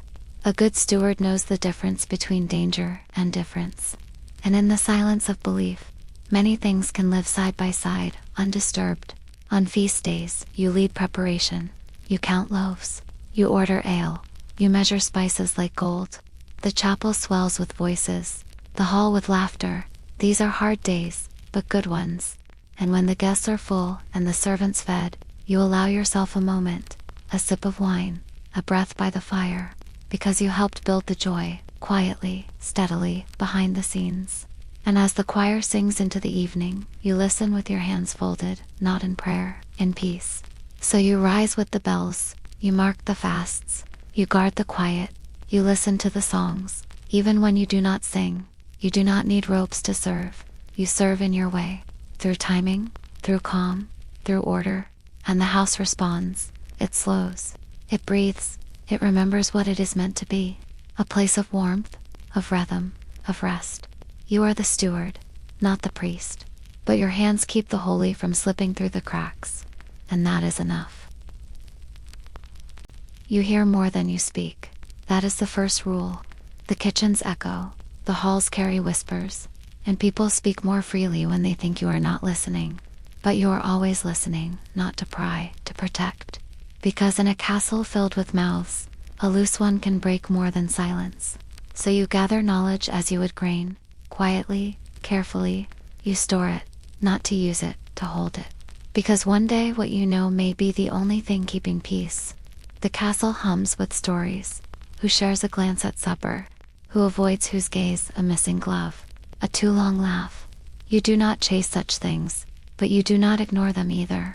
Because sometimes gossip is harmless, and sometimes it is warning. You sort what matters. A rumor that touches coin. A whisper that could shame the house. These you watch, not with judgment, with precision. Because once talk grows teeth, it bites fast. And the steward must already know where the wound will land. Servants are your eyes and ears, even when they do not know it. A scullion sees which door stays open late. A maid hears what the Lord muttered after wine. A stable boy notices the rider who brings no seal. You listen, you ask small questions, you thank them without saying why. Because not all secrets are dangerous, but all deserve attention. And the more the staff trusts you, the more they share. Not out of fear, out of habit. And that habit becomes a map of everything unsaid. You know which noble cheats at cards, which clerk drinks ink-thick wine, which merchant smiles too wide. You keep these facts close, you do not weaponize them, you simply remember. Because when the moment comes, when someone lies or boasts or threatens, you have the truth ready, not to humiliate, to stabilize, to steer. A good steward is not a blade, you are a balance. You do not strike, you tilt. and with a single quiet fact, you can shift the weight of an entire room without raising your voice. Letters arrive without seals, sometimes from within, sometimes from outside. You open them, you read them, you decide where they go. Some are love notes, some are threats, some are both. You store them in a locked drawer. Information once seen cannot be unseen. If something stirs trouble, you need to know its shape. You don't share secrets, but you make space for them. Secrets denied fester. Secrets acknowledged, even in silence, can be managed. That is your duty. Quiet containment. Not all dangers come with knives. Some come with smiles. A guest who flatters too much. A noble who asks small questions too often. You note them. You adjust who serves them. You warn the staff without warning them. A glance, a change in the rota, a rearranged seating plan. Subtle shifts that tighten the house against intrusion. Because gossip is not just noise, it is signal. And the steward must be fluent. You are not paranoid. You are prepared. And that difference keeps the house from cracking. The lady's maid knows more than the priest. The cook more than the guards. You treat them accordingly, with respect. With caution, because knowledge pools in odd corners. You visit those corners. You check in. You speak plainly, and they speak back. Not everything is said aloud, but enough is. And when something shifts, when a door creaks that should not, when a favor is asked too soon, you know, not from what was told, but from what changed. In those changes, you find the truth you need. Sometimes, you are confided in. A servant afraid she's with child. A clerk who saw something and cannot forget. You listen, you do not solve, you guide, you offer options, you protect when you can, you explain when you must, because trust, once given, is gold. And if you spend it poorly, it does not return. You are not a priest, but you are a keeper of schedules, of stores, of stories. And the people who work under this roof must believe their stories are safe in your hands. Sometimes, silence is not enough. A scandal looms. A guest asks too many questions. A noble stumbles too close to something fragile. Then you act. You create distraction. You call a meeting. You break routine just enough to scatter attention. Because the best way to bury a truth is under 3 small lies, not falsehoods, diversions. And by the time anyone returns to the truth, the danger has passed. This is not deception, it is defense. And the steward guards not just rooms, but reputations. There are spies. Of course there are. You do not name them, but you suspect. The guest who wanders too far, the stable hand who asks too much. You limit what they see. You reroute their steps. You fill their time. And if needed, you let them find something trivial to report. Better they feel clever than frustrated. Better they think the castle's simple than guarded. Because true secrets live deeper. And you, steward, are the wall around them. You do not speak, but you do not forget. The castle walls are thick, but words pass through cracks. A jest in the kitchen ends up in the great hall. A complaint muttered near the well becomes rumor by dusk. You manage the flow. You guide the current. You give people just enough truth to feel informed, but not enough to cause harm. It is not lying. It is shaping. You cannot stop the stream, but you can direct it. And in doing so, you turn gossip from a threat into a tool. One that keeps the house intact. You speak little at meals, but you hear everything. Who finishes wine too fast? Who laughs too hard? Who looks where they should not? These are not crimes, but they are notes. You add them to the unwritten book you keep in your head. And later, when the moment comes, a request, a complaint, a favor, you recall them. And you understand. Not all decisions are made with facts. Some are made with impressions. And the steward's job is to remember both. Because people are not led by logic alone. You clean nothing with your own hands. But you know where dirt hides. In tone, in posture, in sudden absences. You watch patterns. You wait for cracks. You ask no questions unless you already know the answer. Because once a truth is spoken, it must be addressed. So you let some things sleep. You give time for guilt to rise on its own. And when it does, you are there. Not to punish, to understand, to restore balance. Because secrets rot fastest when left in the dark. You have your own secrets. Of course you do. Times you miscounted stores. A warning you gave too late. A letter you opened out of curiosity, not duty. You carry them like stones in a pocket, not heavy enough to slow you, but enough to remember. Because perfection is not the goal. Vigilance is. You make mistakes. You learn, and you hope the house forgives you by continuing to stand, so you forgive others too. Quietly, without words, as one who knows what it is to hold weight. The Lord asks how the house runs. You say, well enough. He asks if there is trouble. You say, nothing that needs your attention. And that is the truth. Because the steward's job is to resolve before report, to mend before mess, to hold the seams so tightly that even those who tug cannot see the stitches. The house does not know what you shield it from. And that is your success. Not in what you reveal, but in what you carry, quietly, while everything else continues to move. So you listen, you file, you notice, you nod, and the house spins quietly on. You are the keeper of its whispers, the filter of its stories, the steward of secrets. And as long as you do your work well, no one will ever know how close the castle came to ruin. Not because of war or famine, but because of words. And you alone stood between them and disaster, with silence, with care, with calm. You are the steward, and you hold the tongue of the house. Beyond the castle gates lies the village. That, too, is part of your realm. You walk there often, cloak drawn tight, eyes steady. They call you sir, but not with warmth. They see you as the Lord's shadow, the one who carries orders, collects rents, writes names. You do not argue. You carry that weight because someone must. And even if they do not smile, they step aside. They watch, they listen. And when something breaks in the village, they come to you first, before they pray, before they beg. The road to the village is not long, but it changes you. Stone gives way to dirt, tidy paths to muddy lanes. You adjust your step, you lower your hood, you speak slower. Because out here, power sounds different. It is not command, it is understanding. The steward must know how bread is baked, and where the river floods. You ask, you listen, you nod, and in doing so you gather truths no noble hears, not because you are kinder, but because you bother to hear the answer.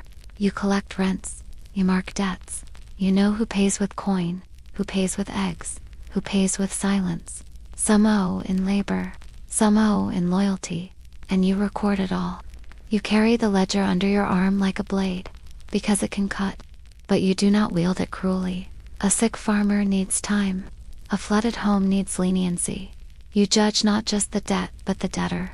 Because if you squeeze too tightly, you break what feeds the house. And that serves no one. You know their names, their children, their injuries. You know who limps after harvest, who lost a wife last winter. These details matter, not for pity, for precision. Because the house depends on the village, and the village depends on being seen. You nod to the old man with one tooth. You shake the hand of the woman who stirs dye with stained wrists. You do not flatter. You do not promise. You simply remember. And in being remembered, they walk a little straighter when you pass. Disputes come often. A fence moved. A pig gone missing. A child accused of theft. They bring it to you, not the priest, not the constable. You, because you listen, because you judge without rage. You gather the stories. You measure tone as much as fact. And when you speak, they accept it, not always happily, but they accept it, because you have no sword, only fairness. And in a world where swords gleam too often, fairness is a rare light. You keep it lit as best you can. There are good days, markets alive with color, children laughing near the well, loaves traded for herbs. You pass through without interfering, but you see everything. The baker's limp, a bruise on the brewer's cheek. You do not stop the song, but you remember the notes that felt off. Because behind joy is truth, hunger, exhaustion, quiet desperation. And you are the thread that binds their feast to the Lord's table. You carry their voices across the moat, even if he never hears them. Winter brings hunger. You count sacks of grain, barrels of ale. You watch the skies, the wind, the grip of frost. And you decide when to tighten rations, when to open the cellar, when to lie about how much is left, because panic starves faster than cold. You visit the sick. You adjust the rota so tired hands can rest. The village will not thank you, but it will survive. And in surviving, it will remember, not your name, but the steadiness that kept bread on the table. Sometimes, you deliver news. A raised tax, a new rule, a conscription. You read the parchment aloud in the square. You answer questions with care. You absorb the anger, not as a shield, as a sponge. Because the Lord need not hear their curses, but someone must. So you take them, you nod, you explain, and later you report only what helps. Because a steward is not just a voice. You are a filter, and what you choose to pass upward shapes how harsh the next rule must be. They offer gifts, apples, carved spoons, a blanket. You refuse them gently, not because you are above it, because you must be, because one gift accepted turns to expectation. One kindness can bend judgment, so you thank them. You admire the stitchwork. You taste the fruit, but you leave with empty hands. And in doing so, you stay whole.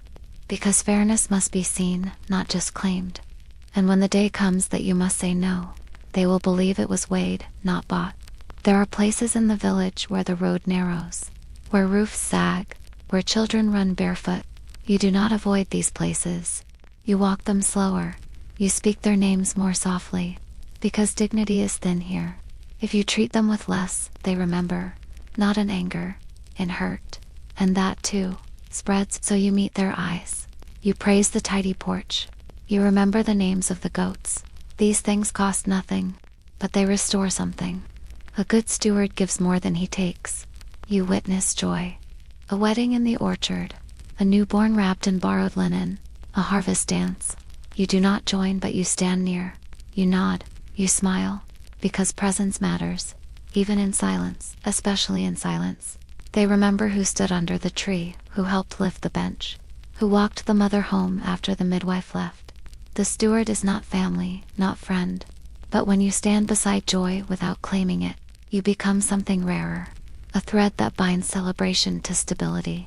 You sometimes hear your name in anger, when rents are too high, when justice feels thin. You do not flinch, you listen, you check your records, and if you were wrong, you admit it. If not, you explain slowly, clearly, because dignity comes not from being feared, but from being fair. And when you walk back to the castle, boots heavy with mud, you carry more than messages. You carry their hopes, their doubts, their weight, and the stone halls feel heavier for it. But that, too, is your role. The village knows things the castle does not. When the river rises, when the foxes grow bold, when someone is hiding sorrow behind loud laughter, you do not dismiss this. You write it down. You shift supplies. You speak to the chaplain. Because the body of the house ends at the gate, but the blood keeps flowing past it. You track both. And when a shadow looms, it is often the villagers who feel it first. If you listen, they may save the castle before it even knows. You manage people, not just numbers. And villagers are not led the same way as servants. They must be asked, not ordered. Heard, not herded. You speak with them, not at them. You do not wear your role like armor. You wear it like cloth. Soft where needed, strong where pressed. And in doing so, you gain something greater than obedience. You gain trust. Uneasy, often, conditional, but trust all the same. And with that trust, the steward becomes more than a messenger. You become the bridge. You return to the castle with dust on your boots and stories in your mind. You update the ledgers. You adjust the menu. You reroute staff. The Lord does not ask what you saw. He asks if all is well.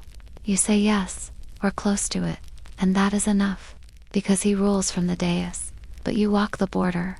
You speak both languages, and the house stands because someone crosses back and forth, quietly, with care. And that someone, always, must be the steward. So you walk the road again, past the fields, past the hedge where the children wave, past the gate where rumor waits. And with every step, you carry both worlds, the stone and the thatch, the ink and the mud. You are not one of them, but you are not apart. You are the space between. And though the castle sleeps behind its walls, it breathes because you go out and return again, again quiet, observing, steady. You are the steward, and the village survives by your stride. The steward's body is not a noble's. You wake sore. You sleep little. Your hands crack from cold water. Your knees ache from stairs. But you rise, because no one waits for your comfort. You stretch by habit. You walk through the pain. Not because you are strong, because the house needs you. And that need moves you forward. You count tasks like breaths, one more, then another. And in time, your body becomes part of the rhythm. Bruised, tired, but always where it must be. You dress with care. Not for beauty, for function. Linen that breathes, wool that warms, boots that last. You choose layers based on the weather, the duties, the people you must face. A stain matters, a crease matters.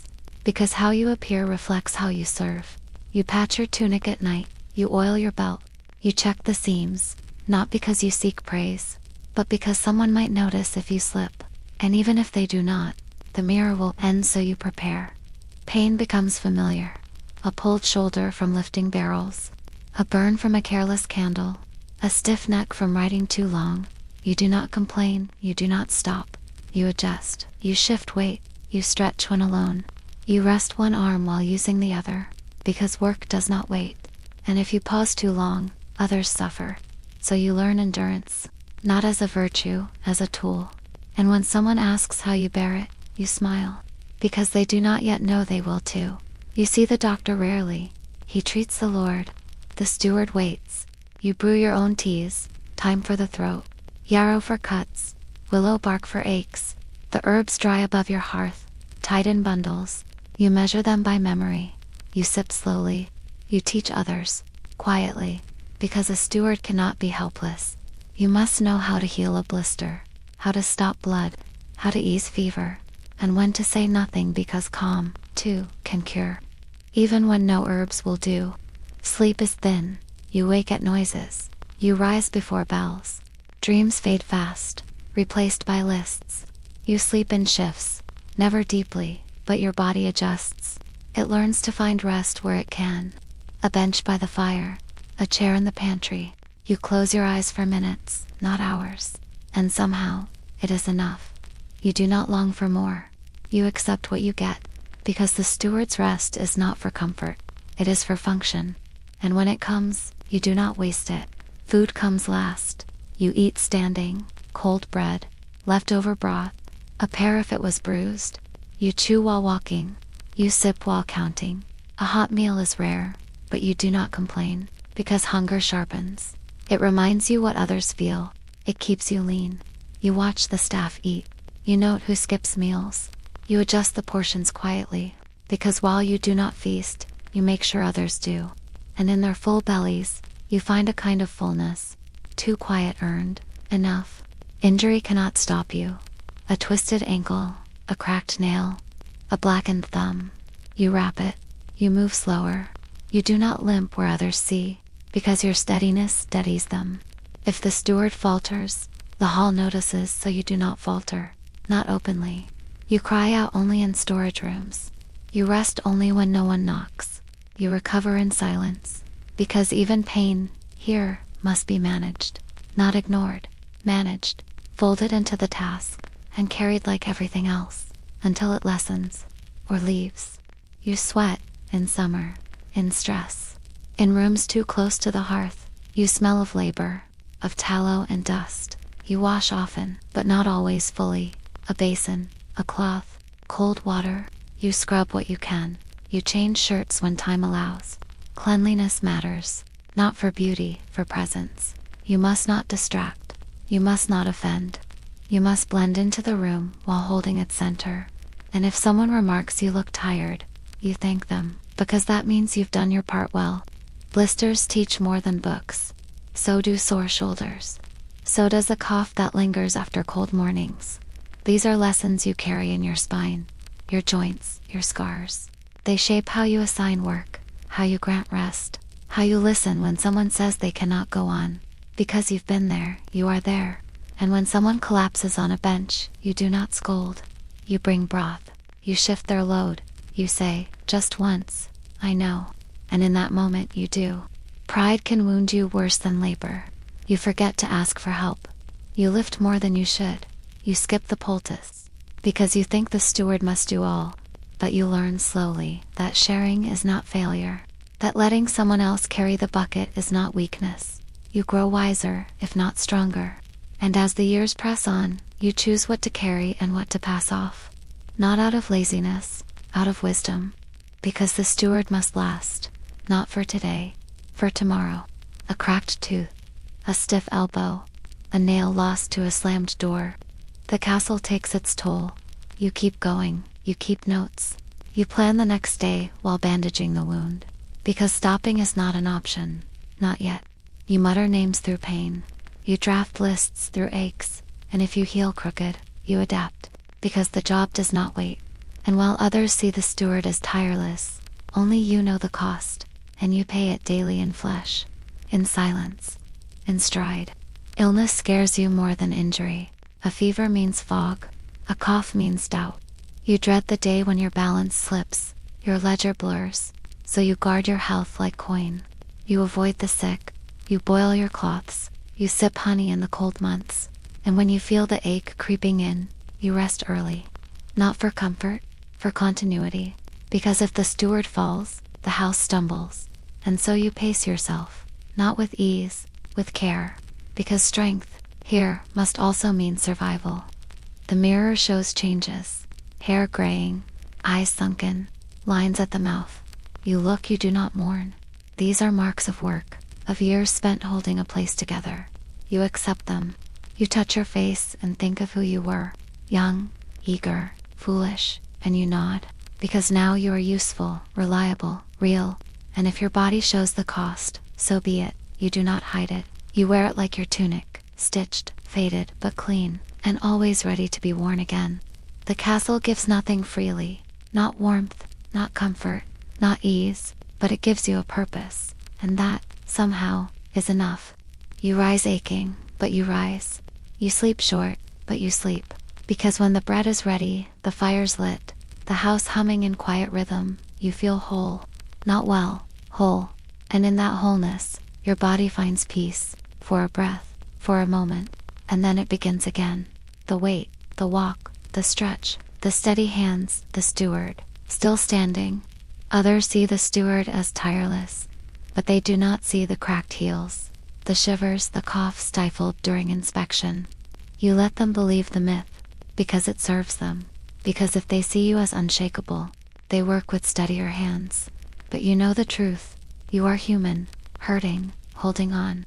And that honesty lives in your quiet moments, in how you sit, in how you breathe, in how you place your hands flat on the table, steadying yourself before the next task.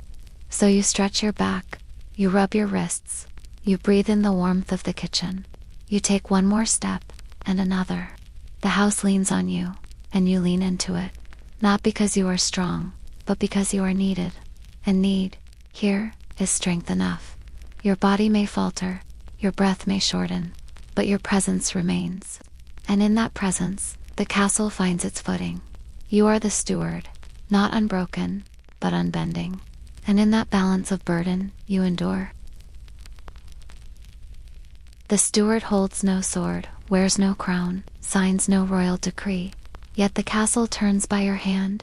You know where the grain is kept, who owes a favor, which hinge squeaks before it breaks.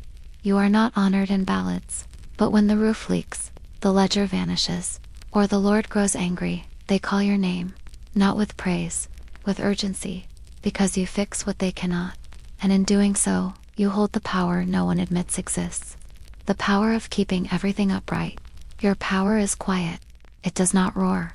It hums. In footsteps that arrive on time. In keys that open the right doors. In meals that appear hot and whole. You do not shout commands.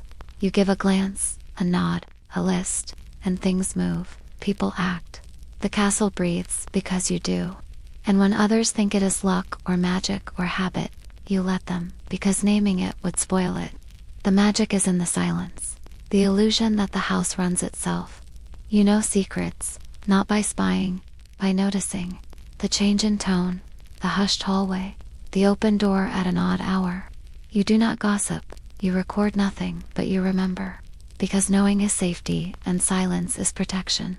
You carry their missteps like unseen weights, because one day you may need to shield them. or yourself. And when the moment comes, you speak only what must be said, no more, no less. That restraint is your armor. It fits better than any steel. The Lord trusts you. He may scold you, he may doubt, but in the end, he listens. Because you bring him truth, distilled, tempered, ready. You do not flatter, you do not panic, you explain, you warn, you offer options, and he chooses, often without thanks. But that does not matter, because you are not here for praise. You are here to keep the wheel turning, and when it does, he rides the smooth path, not seeing the stones you removed, not knowing how close he came to falling. Power whispers in your choices. Who gets extra flour? Who is sent home early? Which door stays locked? You do not rule, but you shape the day. A lifted eyebrow redirects anger. A paused step buys time. A missing word protects a heart. These are your tools, as sharp as blades, but quieter. You wield them with care, because one word too many can unravel peace, and one withheld truth can breed disaster. So you weigh each moment, each sentence, and you build safety from silence and precision. You hold keys, not just to chests and doors, to the rhythm of the house, to the trust between floors. The steward unlocks more than storage. You unlock .com/certainty, routine.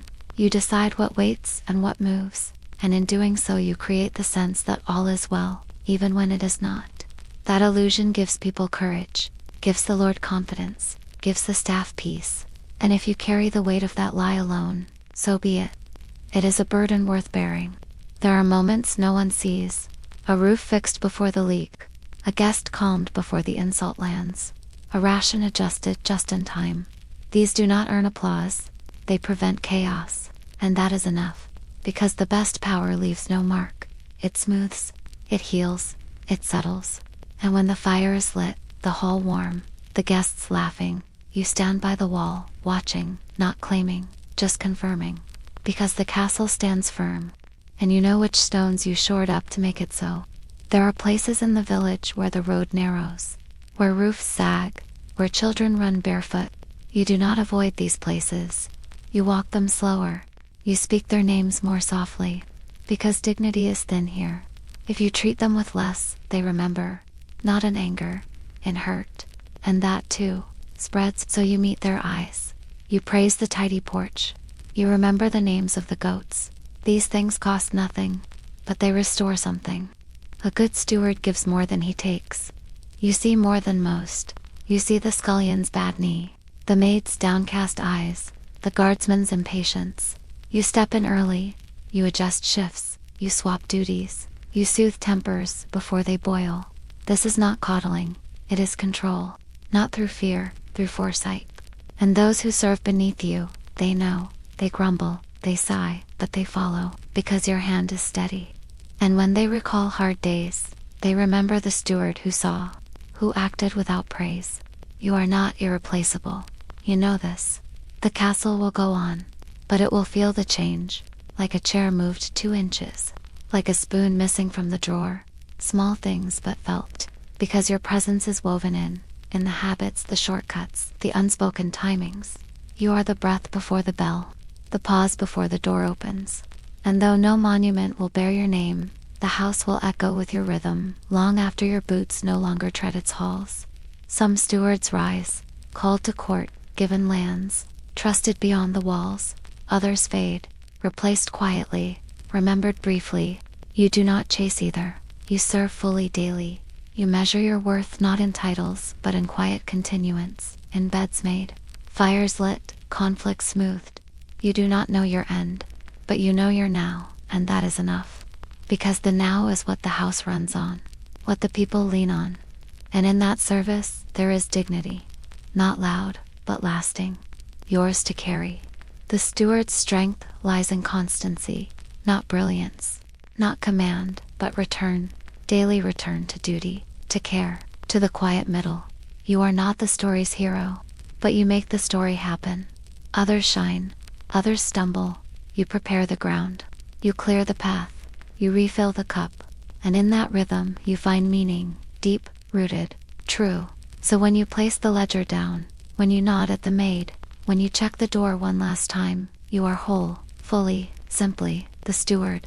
When a noble rages or a servant weeps, they come to you.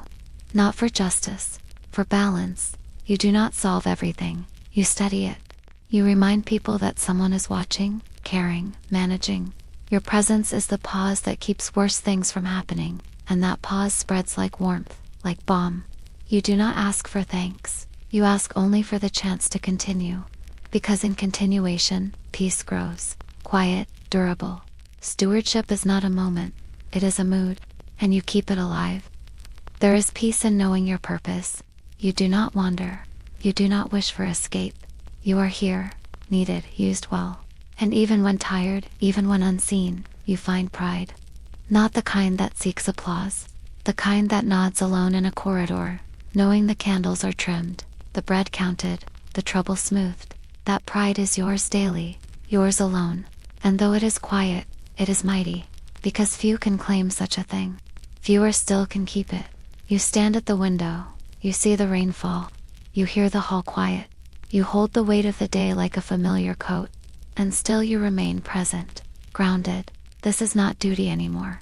It is identity. The steward is not a role. It is a shape you have grown into. One that fits, one that steadies, one that lasts. And as you turn from the window to check the kitchens once more, you do not sigh. You breathe in and step forward. Would you survive here? That question lingers. But the better one is, would you stay? Would you learn the rhythms, the aches, the grace of quiet power? You do not answer yet. You straighten a bench. You nod to the guard. You tuck the ledger under your arm. The fire is low, but not out. And the castle waits for morning, for bread, for boots, for you. So you do what you always do. You prepare. And in that preparation, the answer begins to take shape. Yes, maybe yes.